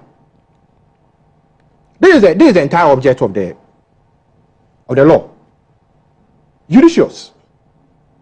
Now we are being told that a kilometer of road construction costs over 10 million Ghana cedis. Is that not so? What occasioned that? If this said procurement had gone through competitive tendering processes, maybe would have gotten value for money as far as the procurement of this public service is concerned. Under the circumstances, you just call contractor A, bring your document. We are giving you 40 kilometers of road, 50 kilometers of road. Give us your quotation. What is the intention of the draftman? All that we are doing now is to place interpretation on Section 41 as to whether what the government did constitute what we call agency under the law. But they say it's urgent. They say people are dying on our roads. They have only 4 years to construct roads. You want to travel from Accra to Kumasi within 3 hours. they want you to have that express highway. So it's urgent. If they go through a competitive bidding process or tendering process, it might take a whole year. Taking one out of before the person has to do preparatory works, it might not be able to be completed. So, and in terms of urgency, this is urgent. And again, it is urgent because when a budget is made, you have to there has to be a realization of the revenue aspect before you can say that there is commitment. So even though budget was put in place in March, it doesn't mean automatically for March they can start. There has to be some demonstration, at least maybe by June or by April, to know that okay, we are working in the revenue we're expecting. Then at this point you can go ahead. So there is no time. That's what they say. But you, under the circumstance, per this definition or per these conclusions, then there's no need for us to even have a public procurement authority, because every government procurement is under an urgent need as far as our circumstances prevails. Every government procurement is under urgent need because the government has only 4 years mandate, and the 4 years mandate, before you even constitute your government, takes some time. The 4-year period, once you complete your appointment, it will take you a period of about a year before you can constitute your entire government to take over. By which time you need 2 years to run your government and a year to run the next campaign. So every government procurement is under an urgent need. So if there is, if this is what we are discussing, or if this is what is on the table, then there's no need for us to even have the Public Procurement Act or to have the Public Procurement Authority at all. It should be disbanded. It should be annulled. The purpose of this is what I read to you under Section 2. And not to allow politicians utilize public funds in a manner that does not benefit the ordinary Ghanaian. President Mahama in opposition said so. So the question I ask is that under President Kufuor, were there not the need for any agency? Were there not? Under President Kufuor, was Section 41 not part of our body of laws? To be precise, under Act 663, where some criticisms were raised heavily, and the NDC benefited and had a political capital out of this. But under the NDC, they are making us to believe that they are more Catholics than the Pope. So the point pontificating. The point they make is that the issue they had with soul sourcing during the Akufo-Addo administration was not the act of it, but what seems to be the abuse in terms of the corruption. And so soul sourcing was being used as a vehicle to push money to, or abuse the amount or the budgets intended for projects. And so the fight was not against soul sourcing, but against the corruption being done through soul sourcing. But in their case here, what is being done is legit. The amounts going in through are correct, and so there's no point complaining. Who measures the amount going in to be correct? While there's no competitive tendering for us to know what other contractors, qualified so-called, have also raised in respect of the same procurement of services under the circumstances within the road construction sector. Because looking at the quantums of money or the volumes of money going into this project, you see, the Big Push project is a well-intended agenda or a well-intended policy of government. Let me put it this way. It's a well-intended policy of government, because anything that adds value to the lives of ordinary Ghanaians should be supported. But now the Big Push project is turning out to be a big loot project. A big loot project. Is it not worrying that out of 107 projects, a whopping 84 projects were procured through sole sourced procurement, and 24 out of the 107 projects were procured through restricted tendering? Is it the case that the only qualified contractors were the ones called? Because in restricted tendering, the law defines what constitutes restricted tendering. The law defines the process for sole source procurement.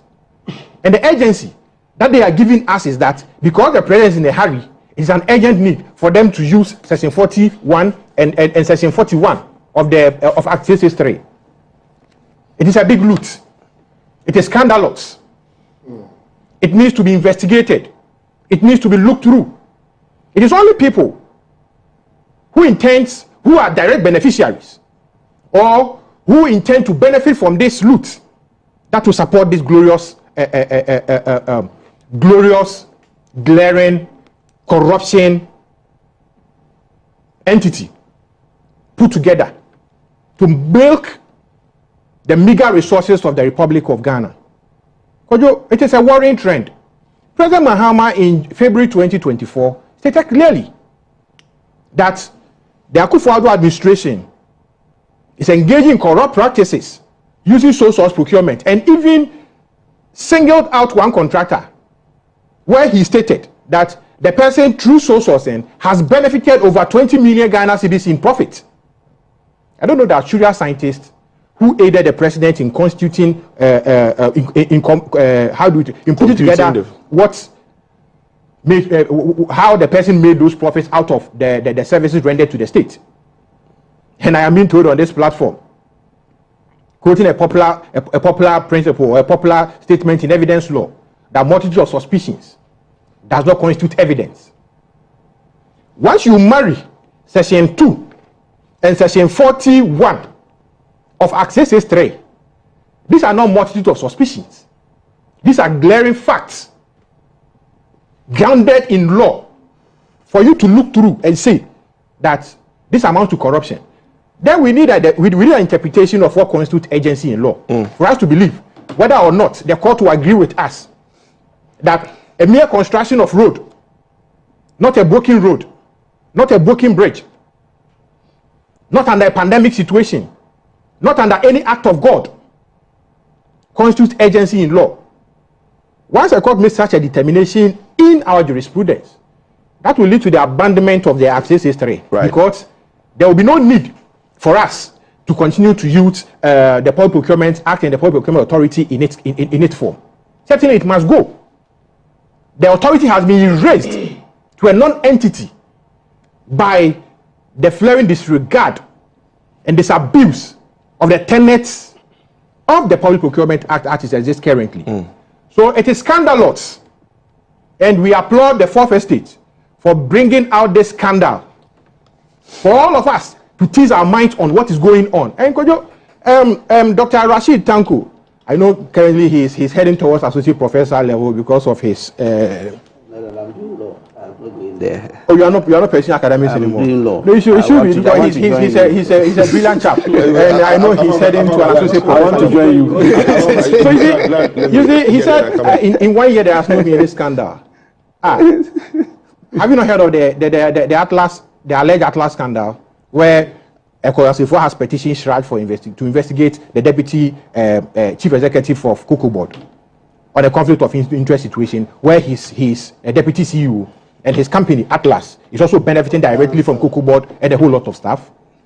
Have you not heard of other stuff going on within the NDC administration? Certainly. You see, when there's a popular proverb that when a hen is sitting on an egg, it is difficult to count the number of eggs the bird is sitting on. But not the NDC. Even the fourth estate is counting the eggs they are sitting on. While they are still sitting on, the eggs can be counted. Okay. Then it will be superfluous to see the number of unattended corruption that is going on under the NDC. You see, a gold board is buying gold, and we are told that they lose 15%. If you keep going, I'll come back to you again. No, 15%. No, you can take your time. You woke me up this morning to come and sit here and discuss issues of national importance. Come at 7 o'clock. Issues of national importance like this.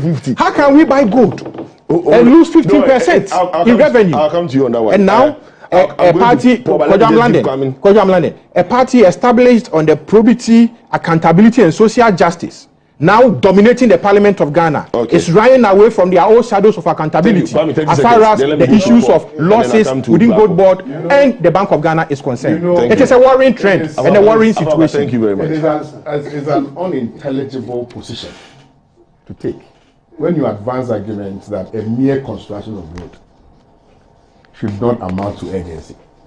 That you saw the report in 2025, how within that year, 2,949 people died on our roads by reason of the deplorable nature of our roads. And you are saying that does not amount to urgency. I mean, it means that your conscience is departed from your head for you to advance that argument. Oh, really? And that is the reason why Ghanaians. So I think no, hold on, Kwame. No, hold on. So I'm coming. No, Kwame. I think you can use a better phrase. Oh, no, please. Conscience. No. To say a conscience that departed from a person's head. Okay. Yes. So I think. Okay. And now you. I didn't. I've got him. Kwame, I think you should retract and use a more. So the point I'm advancing, the point I'm making, is that it is precisely why MPP was voted out. That the plight of the Ghanaian people amounted to nothing before their eyes. And that is why he is describing our inability as a nation to have motorable roads as mere. It's sad. Right. I think that's the point you wanted to make. Yes. So that is I'll give you time to respond. No, so give me time to respond to it. No, don't take it back. No, if you're not fair to me, then you want me to leave your platform. Why are you not allowing me to talk? No, if you don't give me the equal time to respond to it. No, he addressed me. Respectfully. Would you allow me? No, he addressed me so respectfully. What I'm going to say, so relax. Very well. Good. So, Paul, I'm going to ask you a question. I'll give you a minute. Yes, no. I'm going to ask you a question. I'll ask the question, but because I'll need you to think through it and give me that response. So whilst you're thinking through it, I'll let Afoko respond to whatever it is that he's saying. Okay. Now, what I need to find out is if you check Article 40, Section 42 of the Act, it places the responsibility of agreeing to a single source at the board of the PPA. Which means that if the board sees reason to all the conditions, whether it is urgent, whether it's a necessity, blah, blah, blah, the board will approve. Now, the president is saying that they are going to do an amendment and still have some exception in there. If there's an amendment to the act and there's still an exception and it's still placed at the instance of the board, really, what are we really doing? So I'll come back to you on that question. But for 1 minute, so you respond. Yeah, thanks so much. You see, sorry, 30 seconds. Yeah, so you see, it is sad. It is sad for a panel member to use harsh words against a compatriot on the same platform. Equally. I am in pain that the nation Ghana has been given beneficial ownership, that some people are more citizens than others. Kwame is using these words because he's a direct beneficiary of my taxes, because his wife is the press secretary to the vice president. So he's benefiting from this scheme, this grand architecture. So he has a gut. Press secretary is spokesperson. A spokesperson to Excellency the Vice President Jane Nana Opoku-Agyeman. So as the first gentleman within the press secretary's office, he has a gut to talk to a Ghanaian whose taxes are used to service him from his head to his toes in this manner. That is fine. Okay. But road construction urgency is that the urgent need is that when the bridge is broken down, like what happened in the north during the rainfall season, and the bridge collapses, there's an urgent need to fix it for people to be able to move up and down. Road construction does not happen overnight. So if you discuss urgency and the road construction, the fastest road construction wouldn't even take 6 months to complete.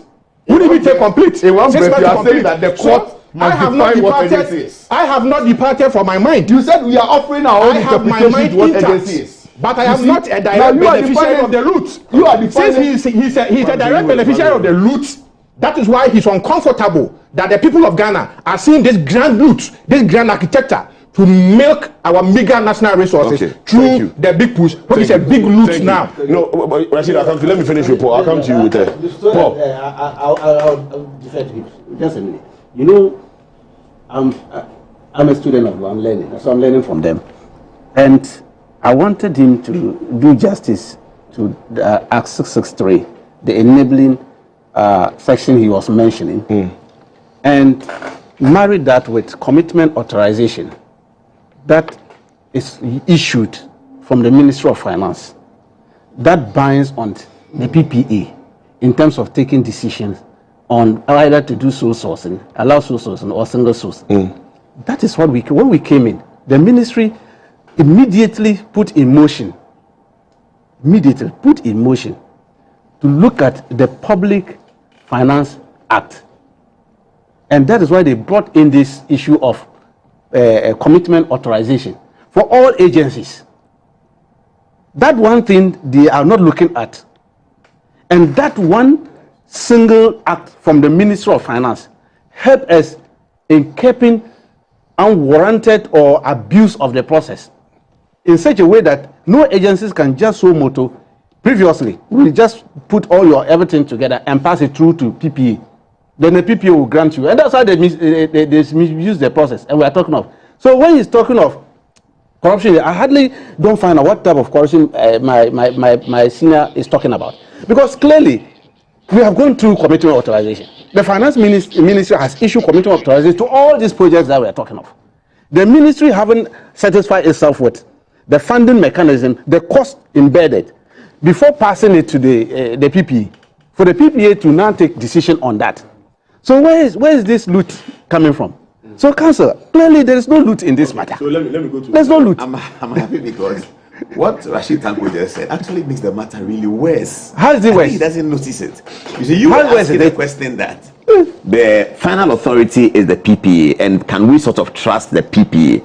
The PPA is a public organization. What he is telling us now is that the final decision actually rests with the Ministry of Finance. That's what he's saying. He said that the council. He said that the commitment. No, you have to allow. He said that the commitment. I think you mentioned that the commitment is coming from the Ministry of Finance. So, and the entities cannot just go from entity to PPA. Yes. You have to go through the Ministry of Finance. The Ministry of Finance endorses that. So what it means that what you're saying directly, so the decision point has shifted.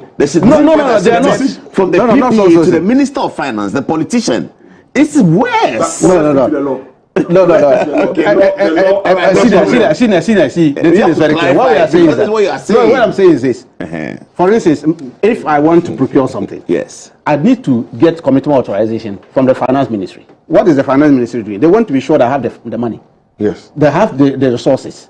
They are not asking me the procedure I'm going to use, either sole sourcing or single sourcing. That's not what the Finance Ministry is asking for. The Finance Ministry is trying to be sure that you have the money. You are not going to burden government unnecessarily, or what you are going to procure it will inure to the benefit of the good people of Ghana. Not just procure things and come and dump it in your office because you think that you have money there. So the finance want to satisfy itself that the funding mechanism is there, the resources there, everything is set. Then they now give you the commitment authorization to go ahead. Then you will now go and trigger the process at the PPA.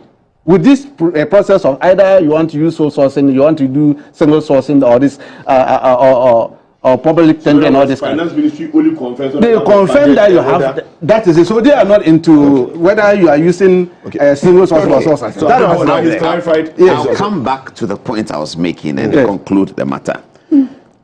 In legitimacy, political science, there's political legitimacy, there's legal legitimacy, there's popular legitimacy. All of those legitimacies come together to grant the government its legitimacy. It's a matter of the government deciding whether a question is legal or is political. And sometimes in politics, you may decide that the question is legal, but the people have decided that the question is political. So that's how I think we leave it. The NDC is making a very forceful legal argument. Now, legal argument is therefore available to each procedure in each epoch. Those legal arguments were available to Akufo-Addo. That is why you have not seen any prosecution of any procurement. Because those legal arguments they make today was available to Akufo-Addo. So it was not a legal deficit. Whatever Akufo-Addo did relating to procurement, for which reason they raised several issues, is turning out to show that there was no legal deficit. But Ghanaians interpreted the process as a political question. So it's up to the NDC. If they say that this is a legal matter, we have not done anything wrong, the law is there, and under the law, that's fair enough. They have to hope that the Ghanaians also interpret that as a legal question. But if the Ghanaian people interpret it as a political question, they will mark the NDC 0. Same way they mark the MPP 0. But if the NDC wants the matter to be a legal question and they can campaign for it and convince Ghanaians that this is a legal question, we haven't done anything wrong, forget about whatever we said, we have not done anything wrong, it also means that Akufo-Addo didn't do anything wrong. It's for the Ghanaian people to judge. To my question. So your question is what I folded into that. That's not the point. No, the point of the matter is this and that. No. Your question is a legal question. So my question goes beyond it's a legal question. Goes beyond MPP and DC. My question is more institution based. In terms of going forward. Yes, there's a responsibility placed on the board of PPA. All this discussion we are having here is simply because people are thinking that for sole sourcing to go, it means the political class pushed it for it to happen, which means the professionalism we expect of the board of the PPA is being put into question or is being called into question. That's what I'm asking. Whether we amend the act or whatever it is, if the people being put in charge, we cannot trust their professionalism, then amending or having a value for whatever office and all those things, we'll come back to the same thing. We can't trust the people. Well, I have a philosophy around this matter because I hope one day we will be able to have a truly independent and high-profile public service unit in our country. There's no country that has developed that does not show a very high-profile public service. Going back, way back in the 40, 50 years ago, Ghana was noted for having groomed some of the best public servants throughout the 1960s, including the E.N. Omabos and the Dianas, B.K. Mensons. These were top, Ambassador K.B. Asante. These were top public servants. If Ambassador D.K. Osei is one of that generation, is still alive. These were top public servants. They worked for politicians. Nathan Kwao was in the president's office from the 1970s all the way. So it is the 1992 Fourth Republic that has gradually, essentially politicized these state institutions. It is the politics of 92 up to coming through the 2000s. Even, and I was telling somebody until recently, places like Temaro Refinery, they were not appointing politicians there. They would take somebody who is MPP-ish, but he already works there. Or he will come from GMPC and then they put him there. That's what they were doing. They were not having raw politician. Boom, Temaro Refinery. It's interesting. Raw politician, National Petroleum Authority. Boom. If you go to these institutions, they were not doing that. Temaro Refinery was not like that. Temaro Refinery Valco. If you go in, there's a clear line. Those appointed in a certain era, these were first-class students from the universities. They bring them. Then later, like you're indicating, now it's just the political person, those who shout here and they put them there. So you see the so we are those institutions were things like Goyle. But this time, not. I mean, the person will be somebody the politicians can talk to. He's more NDC than he's MPP, but he's an engineer at Goyle. That's his life. That's what he does. So that's what we're doing. Like when President Kufuor became president, he appointed Frimpong Boateng as CEO of Kolebu. At that time, Frimpong Boateng, people didn't know that he had not come under his MPP. But President Kufuor must have appointed him because he could tell that this guy likes our party. But he was a professional at Kolebu as a heart surgeon. But these days, what happens is so I hope one day that will change. But it all comes back to the winner takes all, which is really killing the politics that we are not looking at. Until we deal with the winner takes all, you also cannot blame a young man who sets out maybe to be a lawyer, for instance. He has done 2 or 3 years at the bar, and he's worked very hard for his party. Then his party comes to power, and people associate him with the party. Even though he's 2 or 3 years at the bar, you cannot advise him that he should hold on and grow at the bar, which would have been the correct advice to give. So he will take up deputy CEO at MPA. He will take the job. The reason he will take the job is that if he doesn't take the job, and 4 years' time the party loses power, his legal career will be frustrated anyway. If he was confident that I can go, Akufo-Addo and co went through the Ghana Bar Association as MPP lawyers. There was Peter Alajete and Abagbabi. They were NDC lawyers. It didn't quite affect in the 90s and the early 2000s whether you get a brief or not. But today is brutal. Even engineers are NDC MPP. And the NDC MPP to the point where when NDC is in power, you an engineer, you will not get anything in the government if you are known to be MPP, and vice versa. Right. You know, so they used to exist, all right. They will exist, but you will find lawyers getting important cases under Rawlings's government, lawyers who were NPP, very well-known NPP, securing important briefs from the attorney. It was happening. But today it doesn't happen. So there's a lot to fix about our politics. There's a whole lot. And we should hope that one day we'll have a leader who understands that apart from moving the country forward and development and all that, we have to begin to have a political establishment that makes our people remember politics. You know, I'll give you an example very quickly. I grew up in Burma camp, and for the years of growing up under military rule, a lot of it had entered my head. I was working as a national service person at the National Theatre around 1994 before I went to university. We used to do sixth form and do national service before going to university. And I was an usher. So this is about 94, 95. And there was a function there at the early days of National Theatre, some political, normal government function, but the members of parliament had come. So my boss, Ansakis, is still around, told me to go upstairs and handle the MPs. That's what she said. So I was have been about maybe 19 or 20 now at this time. I climbed up the stairs, saw some gentlemen there in suits. Then I came back and told her that there are no MPs there. Then she said, MPs are there. I said, I didn't see any MP. Then she challenged me, no, they are there, go there. And I asked her that, are they wearing mufti? Do you know what mufti is? Like civilian wear. Because as far as I'm concerned, in the psychology in the Ghana that I've grown up, MP is military police. That's my psychology because of the system I've grown up in. So if we don't firmly plant democratic systems, when I started covering parliament in the late 90s, there were times when J.H. Mensah had to remind them the male stands in front and then the president comes to the back and all that. The majority, it was very beautiful. J.H. also a champion and would say, this thing, they are planning for the 7th inauguration. And I'm standing there as a journalist listening to them. And they are saying that they are trying to plan. And they all say, look, let's go and ask JH. And it was really beautiful because they were NDC, they were in power. And then they would walk to JH and say, JH, tomorrow, what time does the president, how do we go about it? They will say, the president, or JH says, the president starts, then he goes with his wife, then the mayors of parliament, and they'll be writing it down. Because we had lost touch with the democracy. We had lost it. It's gone many years of coup. So once we have democracy now, we should firmly implant, if some things are implanted. That's why I like the vetting.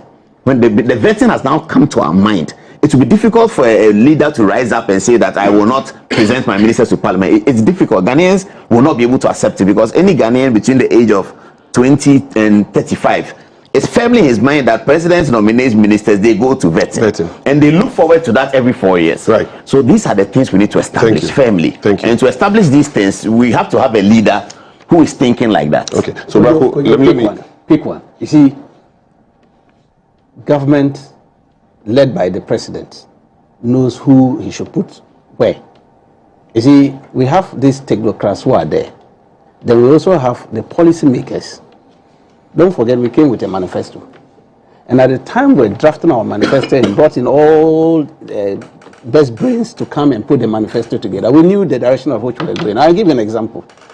Take Tor. Tor was becoming like a rotten agency. Nobody was interested in it. President came in, put in that young man, the young lawyer. Look at what is going on. Look at the magic that is going on there. You see, so that is why I say sometimes, yes, we believe that the technocrats, yes, they can do this, people can do this kind of thing. But the direction that the president wants the country to go, if you don't put in the person who believes in his vision, and the direction that we want to go, you're not going to get anywhere. Right. And the benefit for Ghanaians. And I believe that, Senior, as you are talking, it's true. The challenge that we have is, it was aggravated under Nana Akufo-Addo government. Blatant abuse of public service and civil service, to the extent even the security service was being bastardized. Are you surprised that they lost in all the garrisons across the country, 2024? Not even one. Because of their behavior. The way they handled leadership and other things in those sectors, Ghanaians were just becoming fed up with them. Okay. And then so we are trying to sanitize it. We will do it. We will try and manage the process so, and infuse the two together. So let Tanko know that in 2016, John Mahama lost in all the garrisons. Doesn't mean that he was bastardizing them. No. That was not the case. I mean, you know the kind of the case. No, we know the kind of campaign to promote that person. That is maybe we now move to the issue of the oil prices. Before you make your point, would we not have been in a better position if the work done by the Fourth Estate had probably gone ahead to benchmark the right pricing for a kilometer of road? So now we can actually say that, well, this is how much it should have cost, but because we did not do competitive tendering, this is how much we are paying for it, and this is too much. Then now we can properly put it in context that our purse is being raped. I think that would have been a better. I mean, it would have given us a better platform to do the comparison and also subjectively or to conclude as to whether or not there was any wrongdoing. But in the absence of that, I have said that it is not safe for anybody to conclude that by reason of the fact that the governing National Democratic Congress while they were in opposition, made some scathing remarks about sole sourcing, so we should hang them. And I have said that you can sum up the report of the fourth estate in 2 words: hypocrisy and inconsistency. That is an argument for the politician to make. But Kojo, I've heard many say that the PPA, the Public Procurement Authority, should be scrapped, particularly, or the board should be abolished because they have allowed the process, that is the sole source or single sourcing process, to be used or abused. And I ask myself, where are they coming from? Because the work of the PPA, we understand they must verify as to whether they must even verify and convince themselves that the justification for adhering or for using sole sourcing really stands the test of time.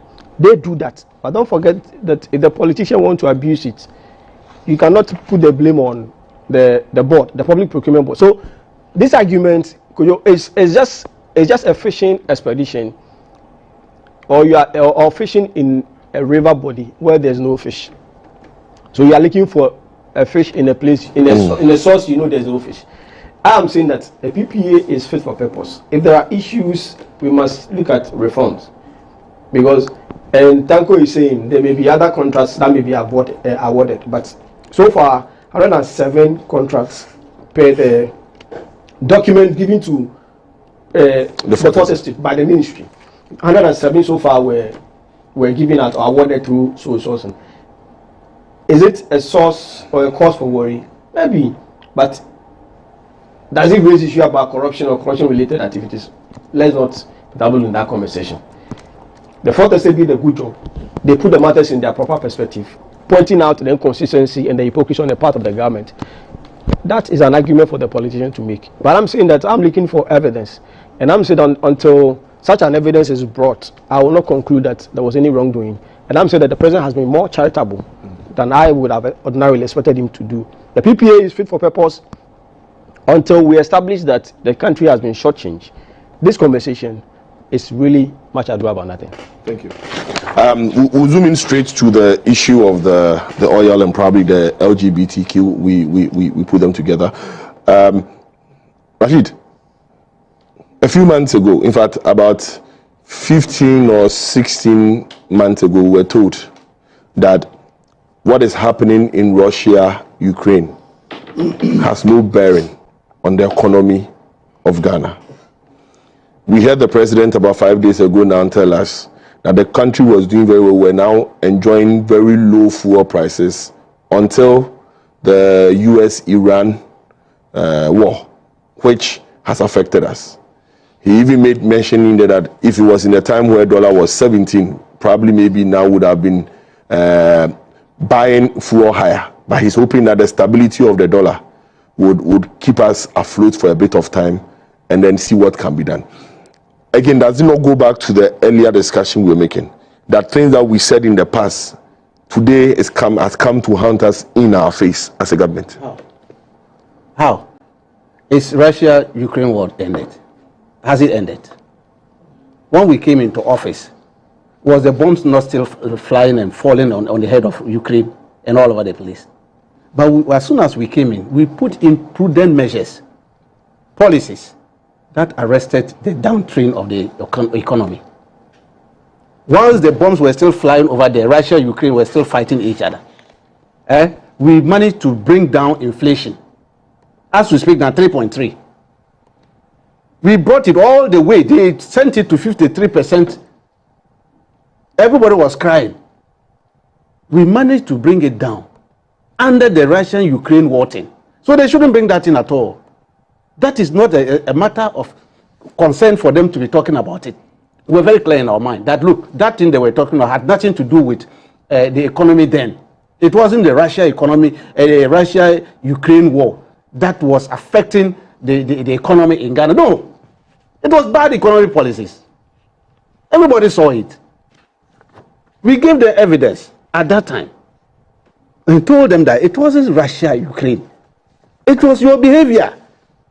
The way you were handling governance in this country was not the best.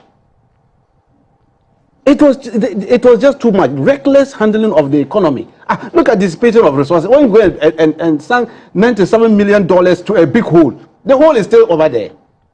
What were you expecting? This is what we're telling them.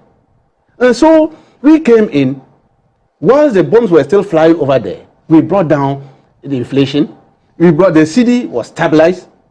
We managed to reduce petrol prices drastically, to the extent that you could even buy a liter of it was cheaper than a can of malt.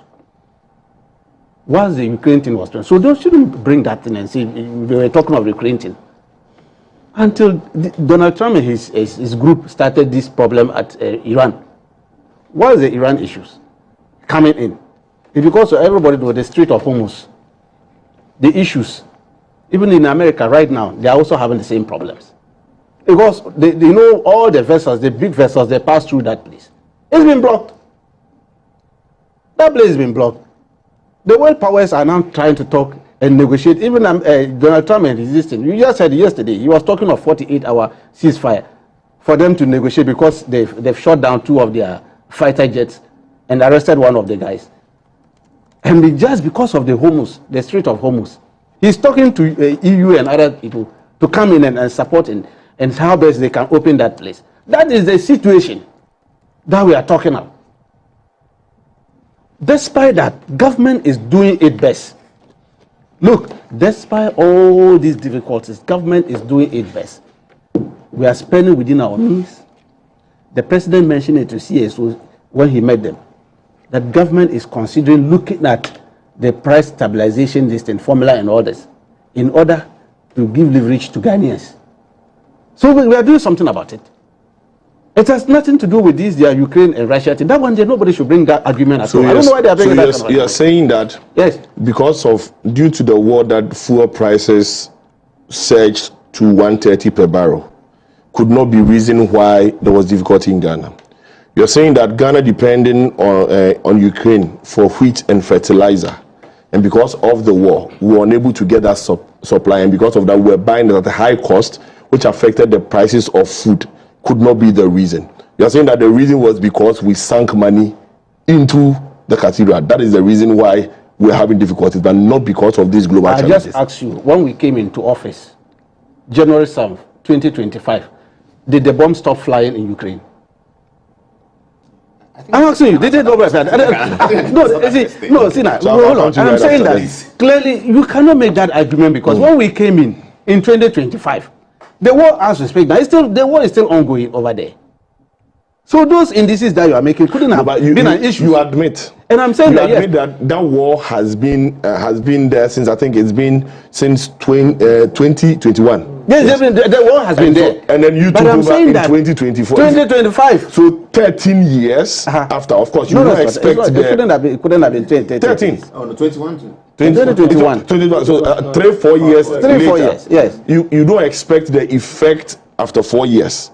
Because now we would have figured our way around it and found alternatives to it. So obviously things will be easier compared to in the middle of it. So you can't compare the two. No, it cannot. In the sense that we're living testimonies to the nature of governance that we have in this country. We are living testimony. Everybody saw it. And we're telling them that even if you haven't granted you have these issues, but your lifestyle in governance was not mirroring the kind of difficulties Ghanaians were talking of. It was different, completely different. So today... And I'm saying that this government has now come and realizing that, look, we have these problems at hand. We have to do something drastic in order to reduce the pressure on Ghanaians. And we did that. One, we removed that e-levity, that obnoxious e-levity they put. We remove it. Betting tax, it went off. Emission tax went off. Some of these obnoxious taxes that they brought on board, we removed all of them. Still, the economy was going on well. We reduced the size of government. Okay?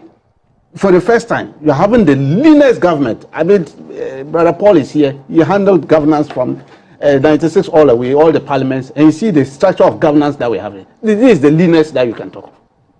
Okay? All this come to bear in what kind of leverage Ghanaians are going through. And so they couldn't have been making the argument that because of Ukraine and Russia bombs. That is why the economy was being affected. So completely incongruous. Okay, right. That is highly incongruous argument they were making. Paul. And I'm saying that now proper management of the economy is at play. And they are seeing it. They are living it. They are all enjoying it. Paul. They are enjoying it. Rashid Tanko is saying that even though we are seeing, I mean, over the week we heard that now a sachet water is now, I think, a cedi per sachet, and then 15 for the bag.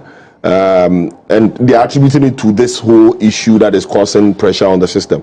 But Rashid is saying that it's a better living condition for us now. Well, well, two or three things. First of all, usually when the immediate past history of this country is discussed, the impression is given that Akufo-Addo's presidency ran from 2021 to 2025. It actually ran from 2017. So there was a Ghana in 2017, 2018, 2019, 2020 there was an election. If you go and check the 2020 election campaign, corruption was not an issue. The 2020 campaign, the NDC did not raise it. The NDC did also not raise economic conditions. They didn't in the 2020. The NDC championed the campaign in 2020 of expansionism, Okada and all of that. That was really the campaign they ran, because they couldn't run a campaign of bad governance. COVID had just come in, and then by January 2021, the effects of COVID, which was having to spend money without being able to obtain the services from human beings, because human beings can't move and you are not allowing them to move. So free water, free electricity and all of that had brought pressure onto the system by 2021. Government was just recovering from it when the Russia-Ukraine war came in. Now, one of the most misplaced arguments of the Russian-Ukraine war recently is that the Russia-Ukraine war is still going on. You alluded to some of that. The Russia-Ukraine war, the subject of it was a supply chain disruption. The subject of the Iran-Iraq war is petroleum. But the subject of the Russia-Ukraine war was a supply chain disruption. That means commodities are going to find it more difficult to get to their destination. Many of us didn't know how important Ukraine had made itself to the world, especially the world around it and the world below it. Now, by the time the war had run for about a year, the global supply chain system had begun to find alternative ways to go around the Russia-Ukraine war. So by 2022, 2023, the world had restored back to what it was, status quo ante. So the Russia-Ukraine war can go on from now to the next 100 years. It will have no effect anymore on the global supply chain. Right. This is the negotiations that Ukraine is placing at the United Nations relating to ceasefire, that they must be paid for whatever they have lost in maintaining that's really part of Ukraine's negotiations. So for somebody to say that the Russia-Ukraine war is still going on is the most misunderstood part of the conversation. So the MPP then comes out of that from COVID and then Russia-Ukraine war. And then they tell the Ghanaian people that, and I think Tanko said that the same thing what is happening now in terms of fuel prices going up slowly, it's happening in America, it's happening everywhere in the world. Check the Russia-Ukraine war. The hardship of the world, of Ghana, was global.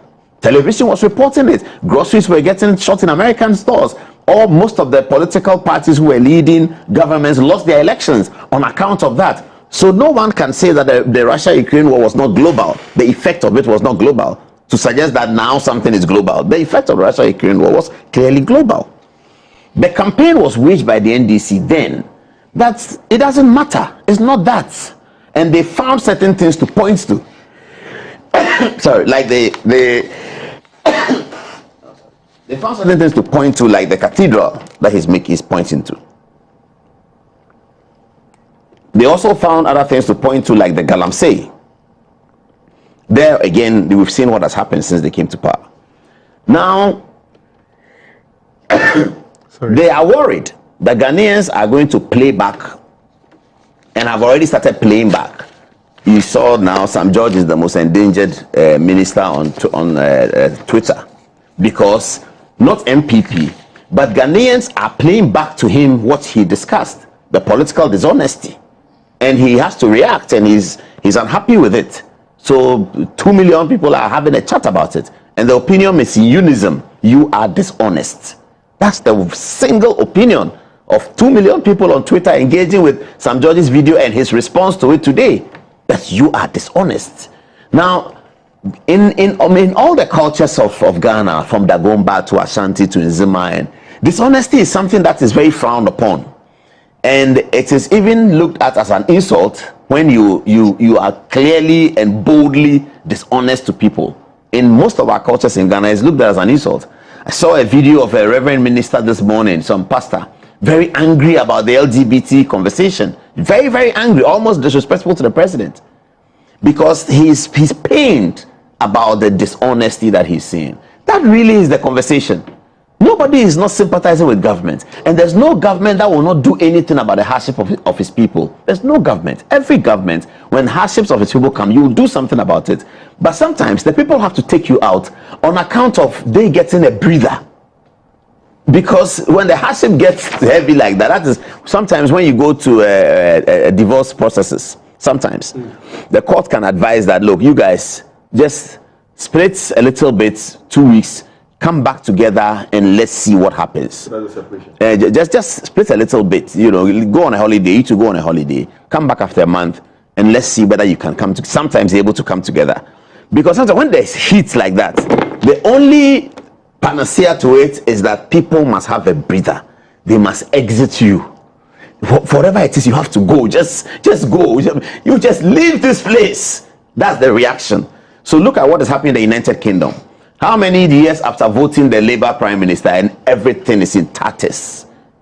Because the Conservative had to go. Look at the prices of gasoline. Look, they had to just go. Look at what happened in America. Kamala Harris.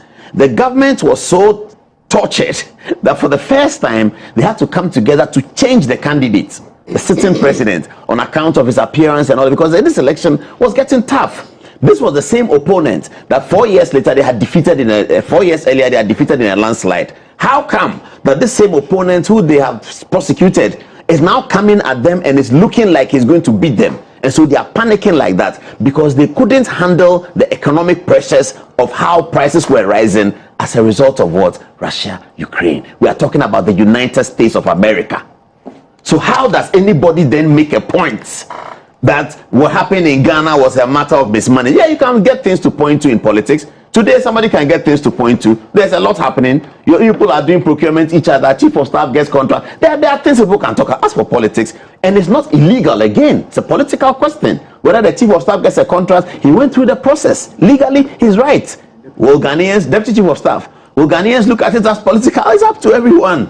So people will always find something to point to about corruption. It's always there. A government that has been in power for just 1 year, there are things you can talk about. The other day, Brian Achampong, the MPP stalwart, he put a video up in his village, and he was saying that where he's standing, 2019, he saw a woman who came to pour powder on him and was happy with MPP for MPP winning the 2016 election. And his point was that election was won in 2016. There was 17, there was 18, up until 19, people were still celebrating the victory. This one is 1 year. What has happened? Again, it's for everybody to interpret. Thank you. But a quick one. We need a lot of quick ones today. This one is talking of some about some George and then dishonesty. I want to find out where is the dishonesty. No. I'm reporting. He's saying this what people are saying on X. No, but then there's two. But I'm saying about the people. Unless you want my opinion, that's not my opinion. I'm there, but I'll find out. What are they talking about? Where is the dishonesty coming from? Is it about the LGBT or which one? We'll come to that. There's no dishonesty in this one at all. Okay, no, Rashid, eye on the ball. So government eyes on the ball. Okay. That's what we wish and hope for in this country. He doesn't respond.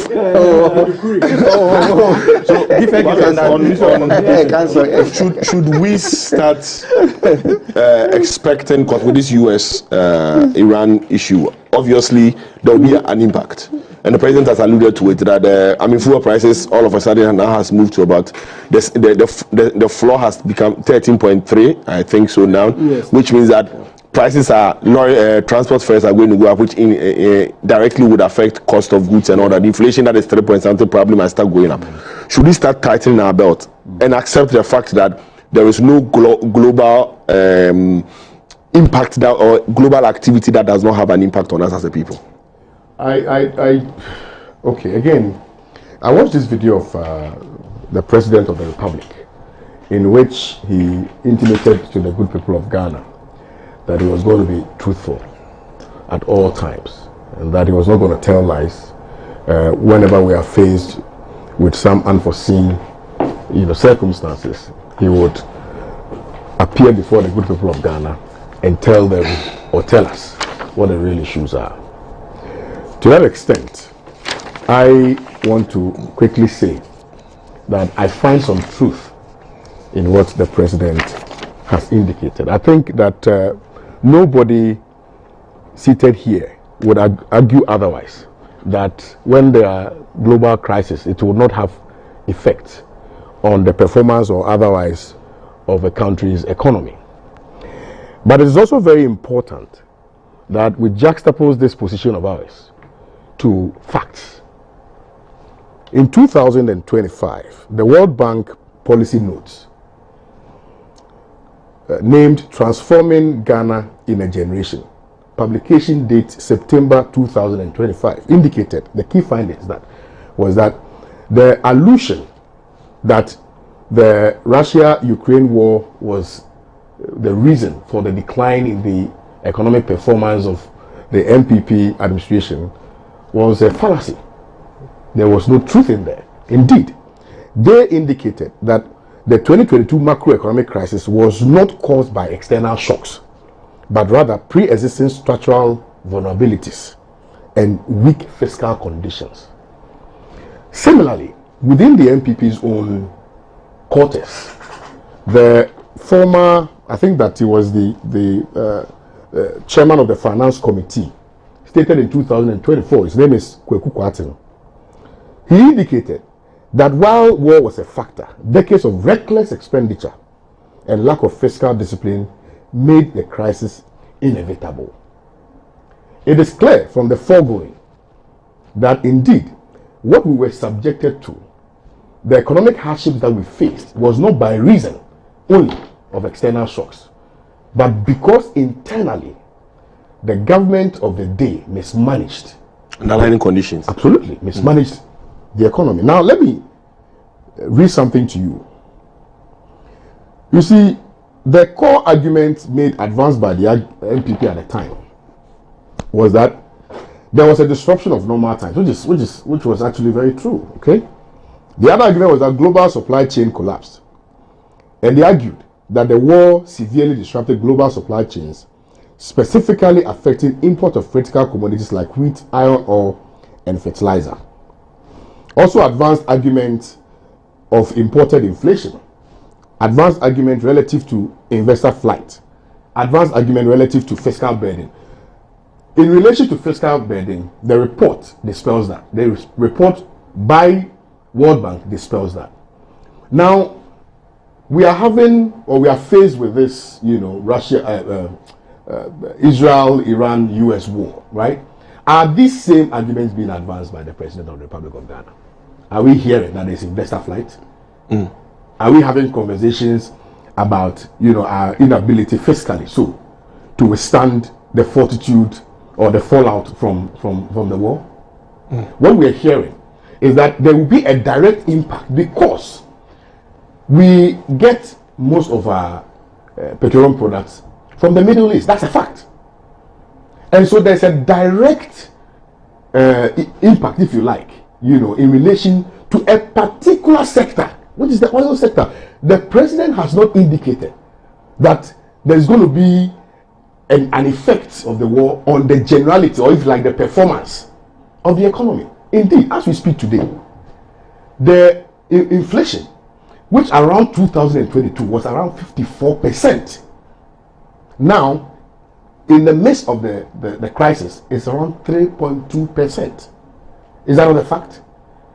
That you have a president who is considering even alleviating the burden placed on the good people of Ghana by these external shocks, and saying that, even the one Ghana cedis that we introduced for the purposes of dealing with some of the, if you like, the debt that we have, in relation to the energy sector, that they are going to consider even taking that out. so that it will bring some relief to the good people of this country. So it will be so disingenuous for anybody to draw any comparison whatsoever with what we went through in 2022 and what we are going through now. As we speak today, CD is still performing better, isn't it? Comparatively. In the midst of all the crisis, fuel is relatively better. And I told you, I think it was another platform where I gave you an example of a particular month in which the NPP administration increased fuel price about 15 times. Check the records. So why would anybody want to say that when there's an admission that the Iran-Israel-US war would have a direct impact on the price of petroleum prices? Why would anybody have a problem with that? Because that's the truth, that's the reality. And in the midst of that, there are austerity measures that the government has put in place in order that we'll be able to withstand the shock. Right. So what is it? I can understand, again, the political legitimacy argument. But you see, political legitimacy must not be explained in a vacuum. You do what we call comparative analysis, so that you do a juxtaposition of a previous administration that faced a similar challenge and the current administration that is facing a similar challenge. Then you do your own analysis, right? By reason of the disposition of the previous administration and the disposition of this particular administration.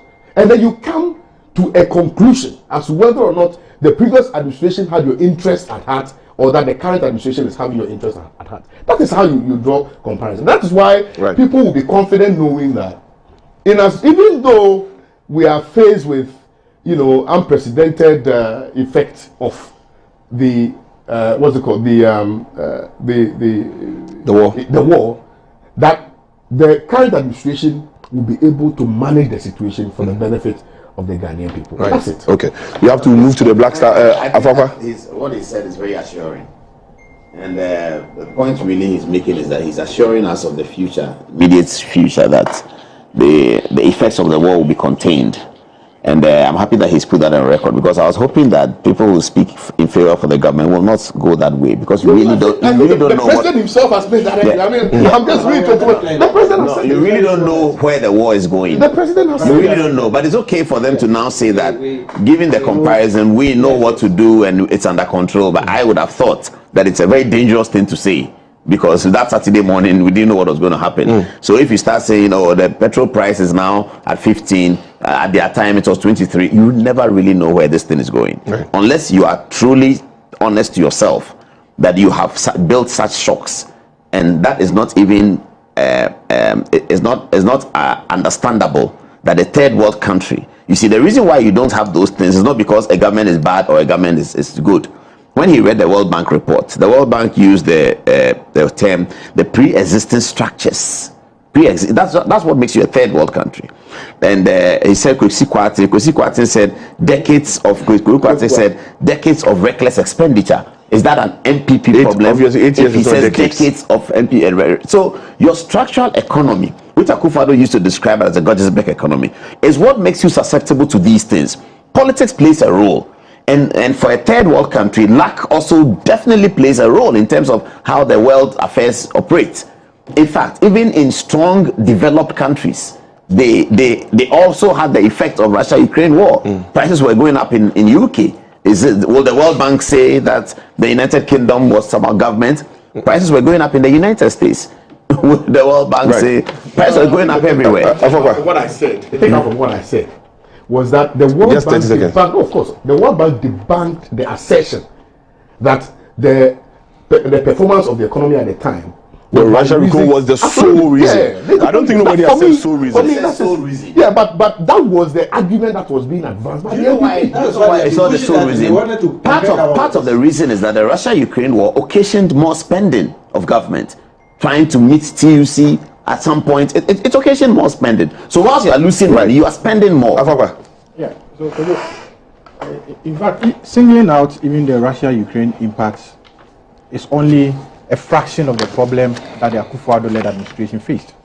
Because prior to the Russia-Ukraine war, there was this pandemic, COVID-19, which has ravaged economies, even strong economies, were down. From 2019, 2020, 2021, we were in the COVID-19 era. Whilst we were recovering from the COVID-19 pandemic, there came the Russia-Ukraine impact. So we all know what COVID-19 did to the economy of the world, and specifically the economy of Ghana as a result of our political economy.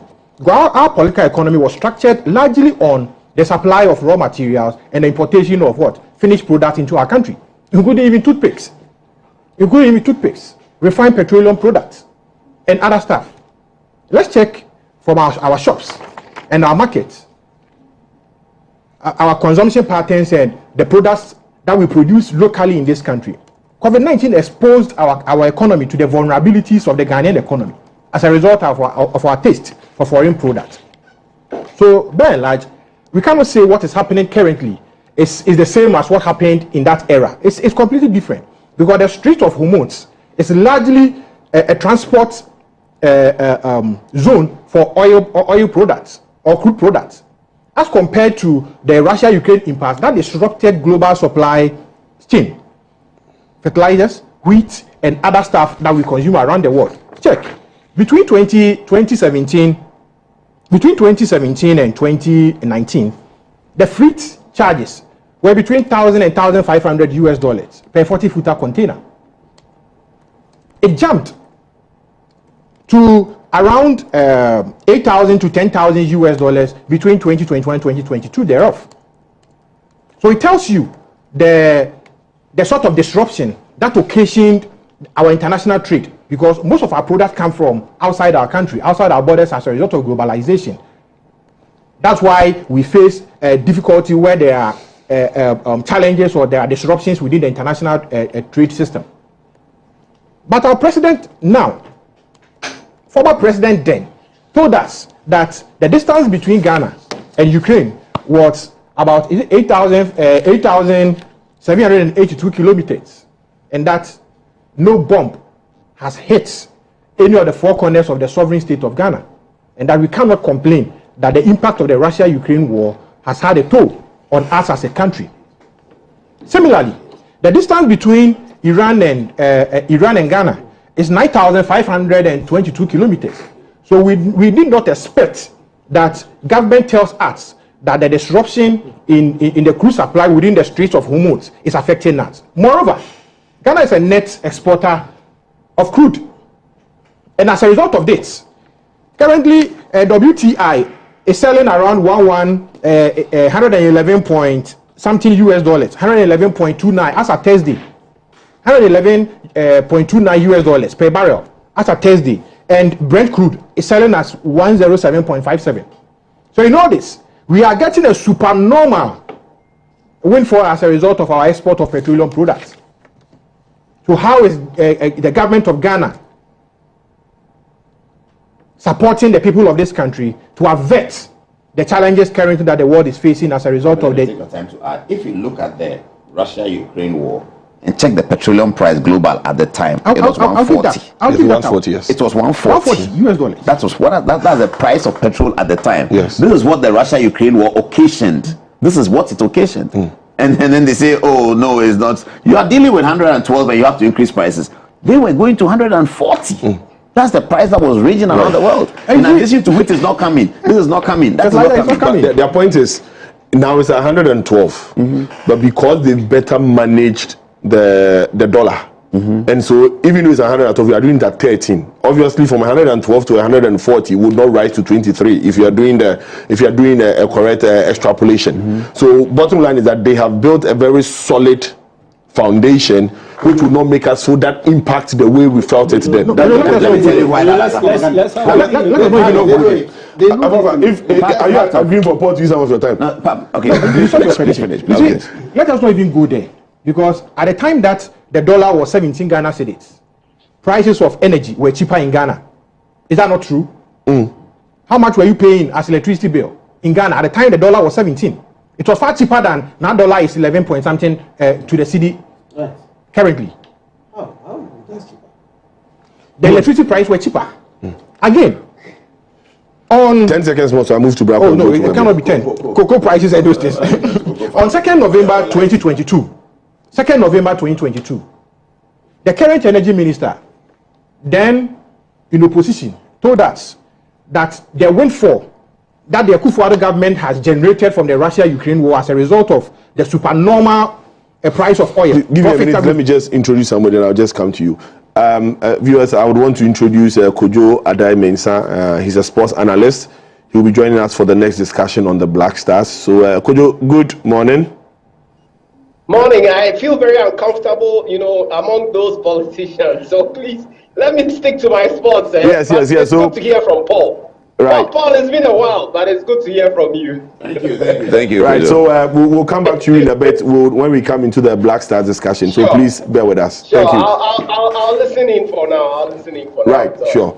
So Ghana is benefiting from the Israeli-US-Iran strikes war because of the supernormal windfall oil prices that we are generating as a result of the variance. Because the projections in the 2026 budget did not envisage this windfall, this astronomical increase in the prices of crude products on the world market. So similarly, once we are a net exporter of oil products, government should not be telling us stories that the Israeli-US-Iran war is having a toll on oil prices. I remember the president say that this will affect even the items within our inflation basket because of the increase in transport fares and other stuff. It will affect, the president specifically mentioned that it will affect the items in our inflationary basket because of the impact of the war. But we don't subscribe to that because the theory of this government is that externalities have nothing to do with what happened within the four corridors of the Republic of Ghana. That is their vision. That is their side. That is their theory, and we support them to be able to occasion and cushion us as a result of it. Thank you. Moreover, once we are a net exporter of oil, government should tell us that we are not going to the Straits of Hormuz to get crude. Sankofa, Jubilee, and other fields, we are producing oil here. So they shouldn't tell us the Straits of Hormuz. Just at the Cape 3 point here, we are getting crude oil here. Our refinery too is just here in Tema. The refinery too is working as a result of the good works of combat. My learned brother Combat is doing well at all. So certainly we pick the crude from Jubilee Field just to Tema here and refine it. We shouldn't be talking about the Straits of Hormuz. We should not be talking about the Straits of Hormuz at all. Currently, the Tema. Even Tor cannot refine over 45,000. Hold on. The demand we have in this country. They should be telling us sorry. And now even we have this Chinese company. Atema. Please hold on. What's happening? We are referring you to them. Thomas, please do this for me quickly. In this entire conversation, I have had issues with the position of the IMF and the World Bank because they have been very, very contradicting to a point that IMF says that the Russia-Ukraine war and the COVID had an impact on our economy. So, but the World Bank downplayed the weight of the impact. You get it? The World Bank downplayed the weight of the impact. So I've always said that we must be cautious when we are dealing with these two Bretton Woods institutions. But what is the argument? The substance is that the Russia-Ukraine war indeed had an impact on the economy. Indirectly, not directly. Indirectly because it was through the global economic chain or channels. Could you let me just a friend is telling me that they are only listening to check music behind, they are not hearing this.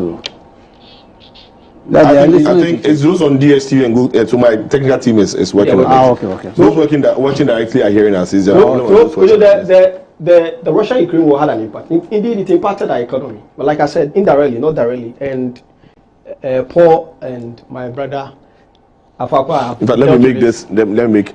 They will not be able to hear anyway. But for DSTV viewers.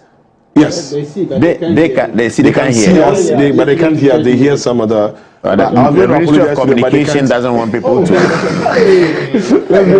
don't want the analysis to come out. They don't want the analysis. It doesn't matter. The videos will come out. There's independent media.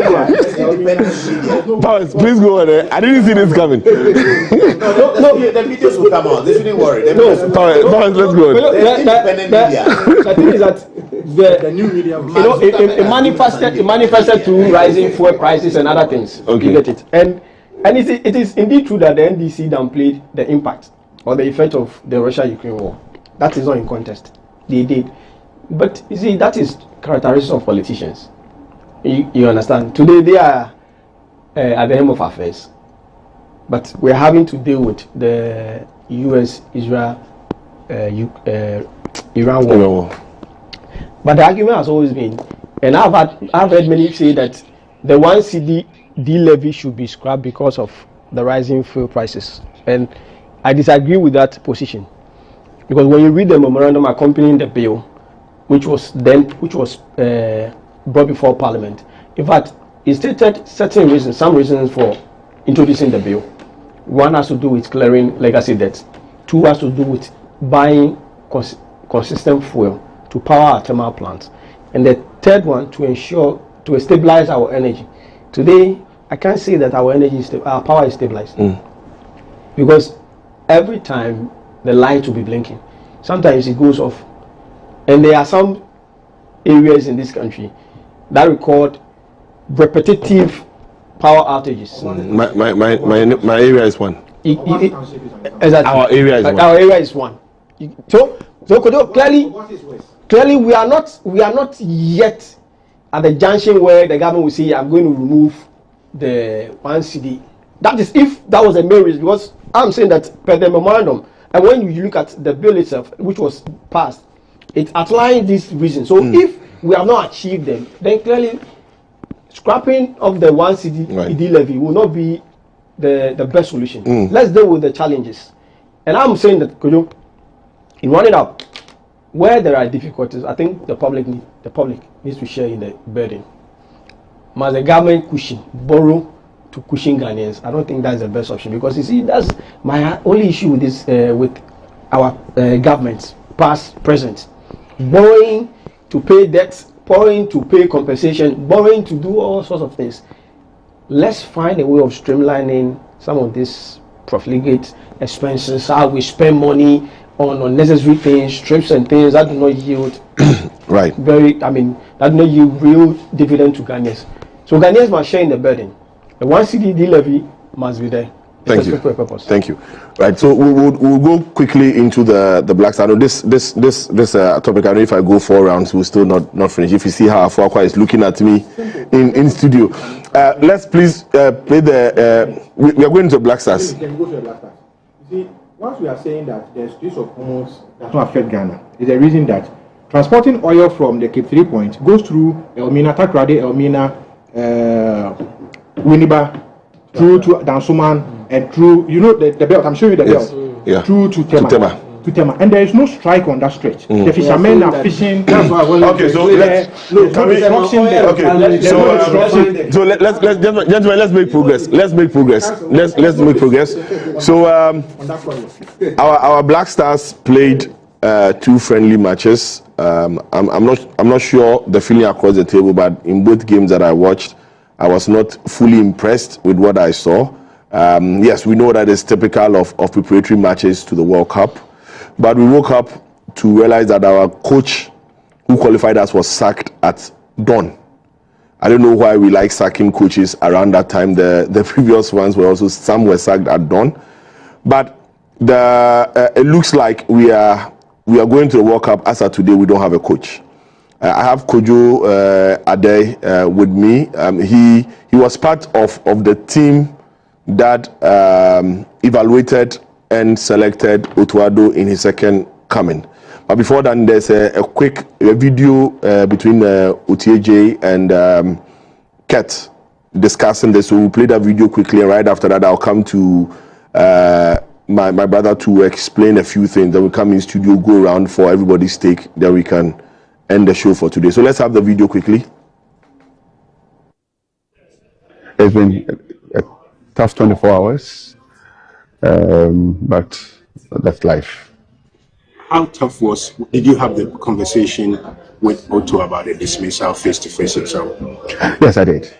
Obviously, once I employed him, I'm also responsible for everything that is connected to his job. So, how tough was that meeting? As human as we are, I mean, and having worked since 2022,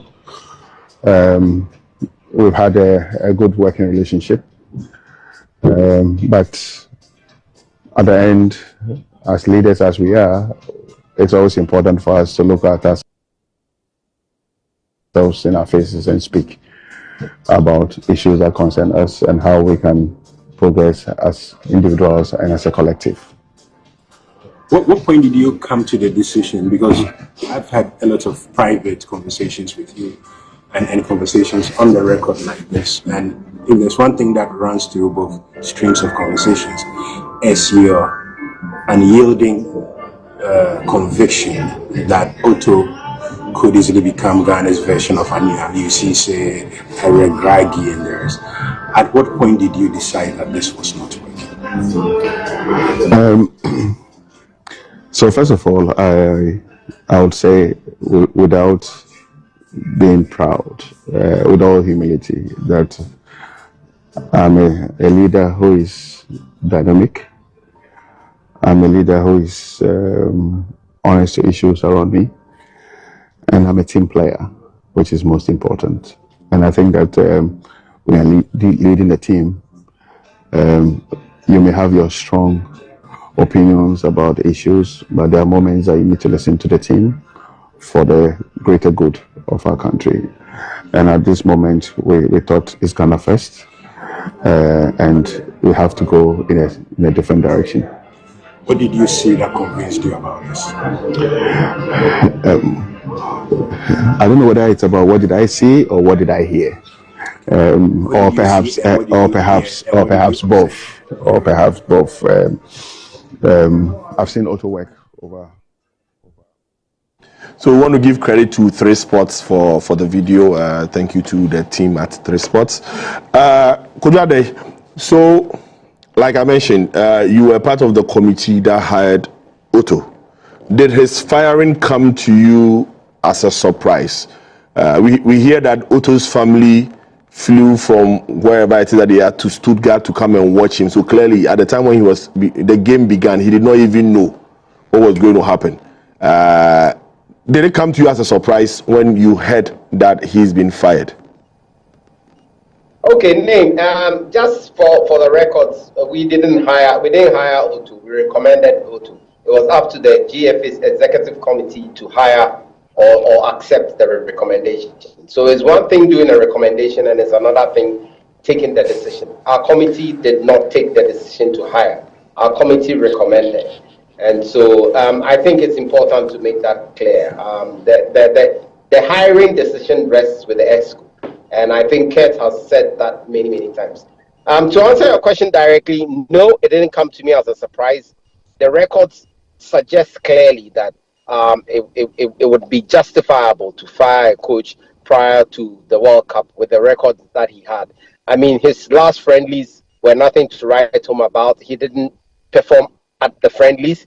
His AFCON qualifier record was atrocious, was appalling, and was very disappointing. The only green spot or the only positive side about Otto's record with the Black Stars was with World Cup qualifiers, as far back as even qualifying for Qatar against Nigeria. So when it comes to World Cup qualifiers, there's no doubt in my mind that Otto's record was like near flawless. I mean, even in this one, I think he played 6 games, won 5, drew 1, didn't lose any game, qualifying for the USA 2026. So based on World Cup qualifiers, his record wasn't bad. But overall, it was an appalling record, and I'm not surprised at all that he was fired. And the more I think about it, the more I think it was for his own good to have been fired, because to have gone into the World Cup 2026 to meet the likes of Hurricane and Co. and possibly be humiliated, that would have been the end of his career, literally. So I think it's probably a good thing that he's been fired at this time. The timing is debatable, but I think it's better late than never. Right. So you made a point that your committee recommended. So looking back, yes, at a recommendation, that was yes. So looking back at a recommendation that has a 36% success rate. I mean, he won 8 out of 22 games during his period. Looking back, the question is, what was seen? What were the up points seen during the review to have recommended that this guy will be the right person for us? Because clearly, like you said, he was a total disaster. Yeah, I get that question a lot of the time, and it's okay to get that question. But the answer I like to give is that, look here, it's water under the bridge. There's no point dwelling on it. It doesn't add anything to the debate. It doesn't add anything to our future. It has happened. It didn't work out. Let's move forward. Let's look forward. Whether it was the right decision or not, I mean, you have every right to lambast, bash, and say maybe even the committee was wrong. If we were wrong, it's fine. I'll take it on my chin. Kojo, if I can come in. Chin. Hello, Kojo. Yes, if I can come in. Yes, so the point is not to lambast. The essence of review is to learn so we don't repeat similar mistakes in future. So maybe if we were assuming, and this one I'm just saying, don't take me out of context. Assuming our reason for choosing him, assuming it's probably because of skin complexion, then we'll learn that lesson not to do that again. So that's why we are saying that. Have we learned any lessons so that we don't repeat those criteria we use in evaluation going forward for whoever we are going to bring next? That's basically why we are asking, not to chastise or lambast anybody. Good point. But skin color was never a consideration. Like I said, it's just. Yes, it's just an example. But in all that, and I may be misconstrued or quoted wrongly, but let me put it this way: Ghanaians, and I want to use this big platform to remind Ghanaians that anytime a coach is being hired or considered, financial outlay is a huge consideration. And on the committee, let's not forget the chief director of the sports ministry was also there. There's a reason why he's there. There's always a money matter on the table that people like to forget conveniently.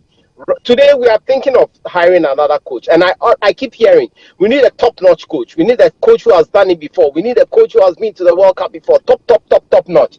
The moment we say, okay, this top notch is going to be $150,000 a month, hey, then the uproar starts. Oh, we don't have a dialysis machine at Ridge. And we are going to spend $150,000 a month on a coach for the Black Stars, and we don't have schools. We have schools under trees. We have this. We have that. We haven't done this. Fuel is at this. Da.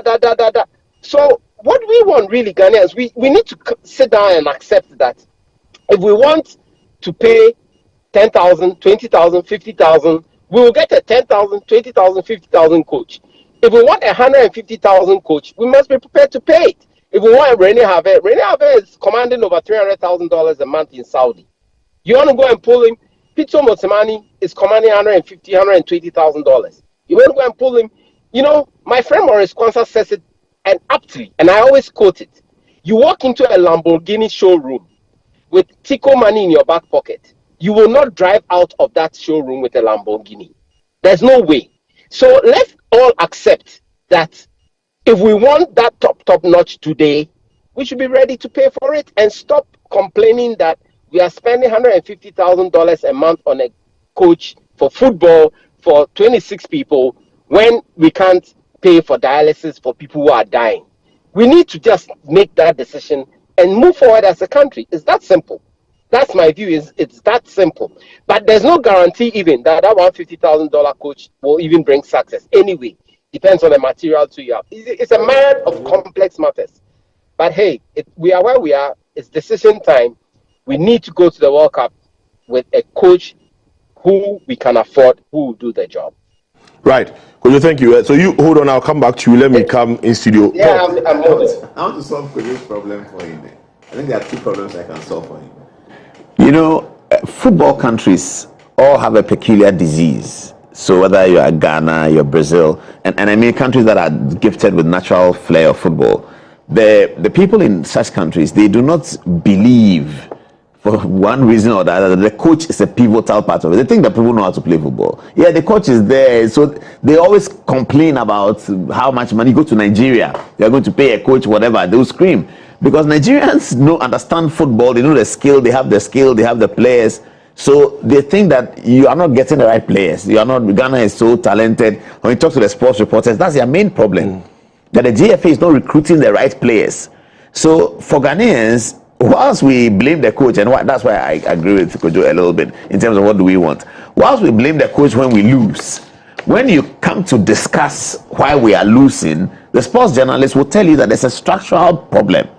We don't have the under-20 anymore. The local league is not being paid attention to. That's what they see as a problem of the Black Stars. But then they're the same people who then you tell them, okay, so this will naturally culminate into a team that's not playing well.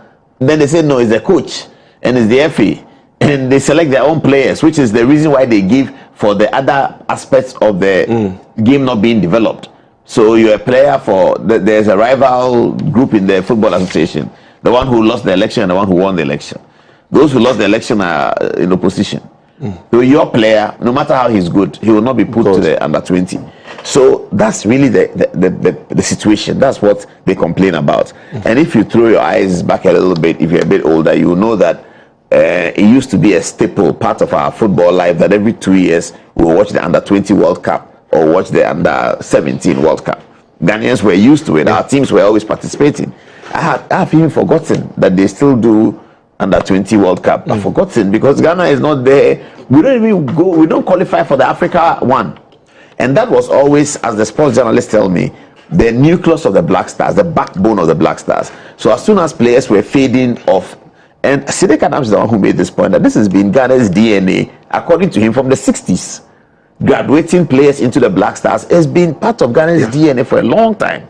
So when we appeared at the African Cup of Nations in 1992, it was Odate Lamte, and he's a small boy, and that's come from the 16. Then you blend him with Abedi Pele. I mean, it's interesting to look at the age difference and the career difference for you to hear that Odate Lamte played in the same team with Abedi Pele. That's very interesting. But that is Ghana. That's Ghana's football DNA. And it's again interesting for those who are much older to hear that Abedi Pele played in the same team with Mohamed Polo.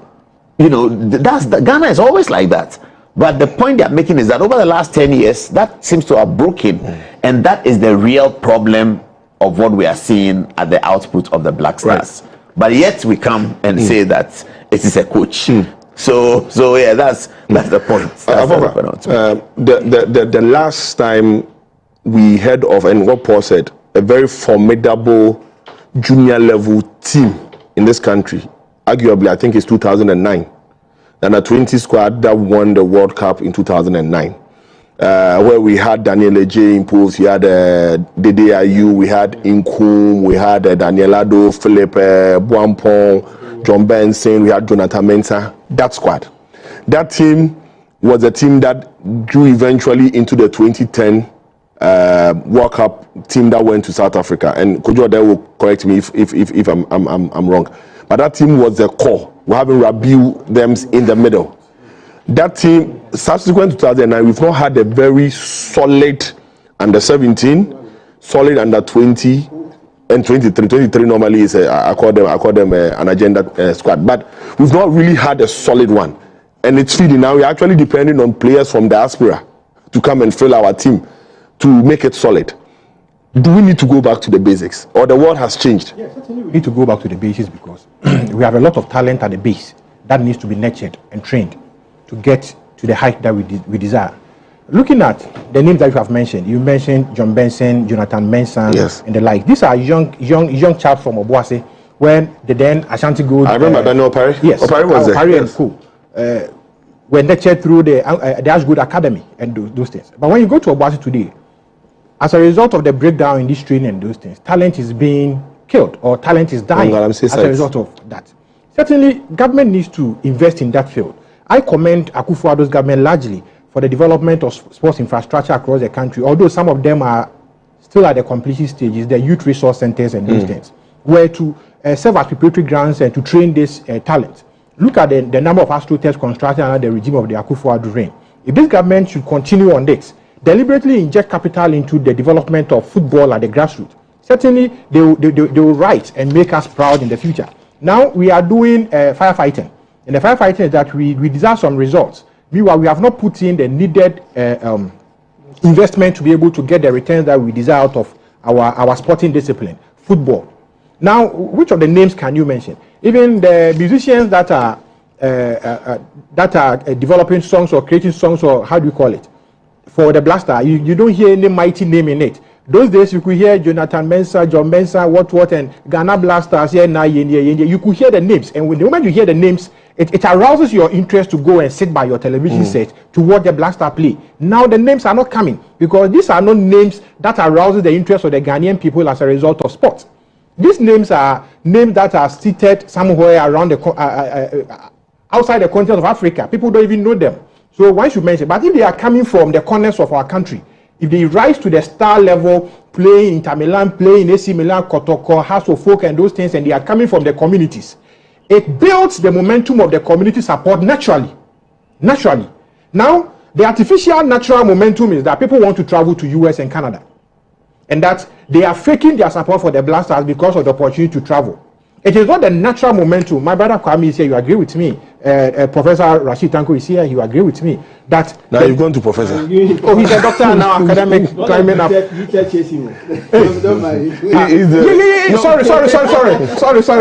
Yeah, I've forgotten the sorry. So you see, the natural momentum needs to be built. The natural momentum needs to be built, and that the investment must go to the community. Right. The community teams, the coast teams, the under-17 teams must be well oiled to be able to take off from there, so that we can build. Look at Dominic Edia. Dominic Edia was my junior in Kumasi Anglican Senior High School. He was with Ransford. Yes, he was my junior.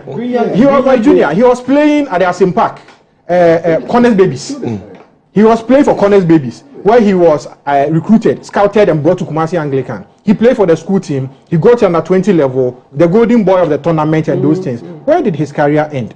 We didn't hear of Dominic Edia again on the world stage. When he was scouted by AC Milan after the under 20 World Cup, he played few matches. He was also in Real Madrid. He was posted on loan to a different club, and that was the end of his career. So certainly, we need to invest in that sector to make sure that we don't do firefighting to get results, but we do investment to get results, like Morocco has done. Morocco has heavily invested in football, and they are getting the results that they need. So, Kojo, since you are closer to the let's for want of a better description, the decision makers in who becomes the next coach, is there any one name that seems to be, considering what you said about our finances, our budget and everything, is there one particular name or some names that are being tossed around to see who? Because 68 days is not too far, eh? Not that I can say at this point in time. Actually, if you had maybe called me around 4 p.m., I'm expecting to know by 3 p.m. who the potential names or the closest names are likely to be. But right now, as I speak to you, no, I don't have any names. Very quickly on whether times have changed and the production belt that has been spoken about, the under 17, 20. I think the world is changing. Kojo, you had asked if the world is changing. And I must say that I think the world is changing a bit. We always speak about Morocco, but go check what Morocco are doing. Morocco are trying to pick, they are picking their diasporans at the under 17 and under 20 level. They are not picking them even within the country. So maybe we should sit up and accept that times are changing, and it's not like the Adia times and the Ransford days where I used to watch people in Teshi and Nungwa, and before you see they're in under 17. I used to work with Afrani a lot, and then I'll go to the stadium with Afrani, we'll scout. I think times are changing. Maybe it's time to start picking the Nketiahs and the Hudson Odois when they are 17, when they are 20, so that by the time they are 28, 25, 28, they really feel a part of the team. We need a blend of that to make it successful. But I can't mention any names right now. Maybe later this afternoon, I'll have a fair idea who the potential next coach will be. Kwame, I think we have to correct something because you said these European boys, you can't pick them from 16. We see Apia started chasing Nketiah from when Nketiah was 16 and a half, 17.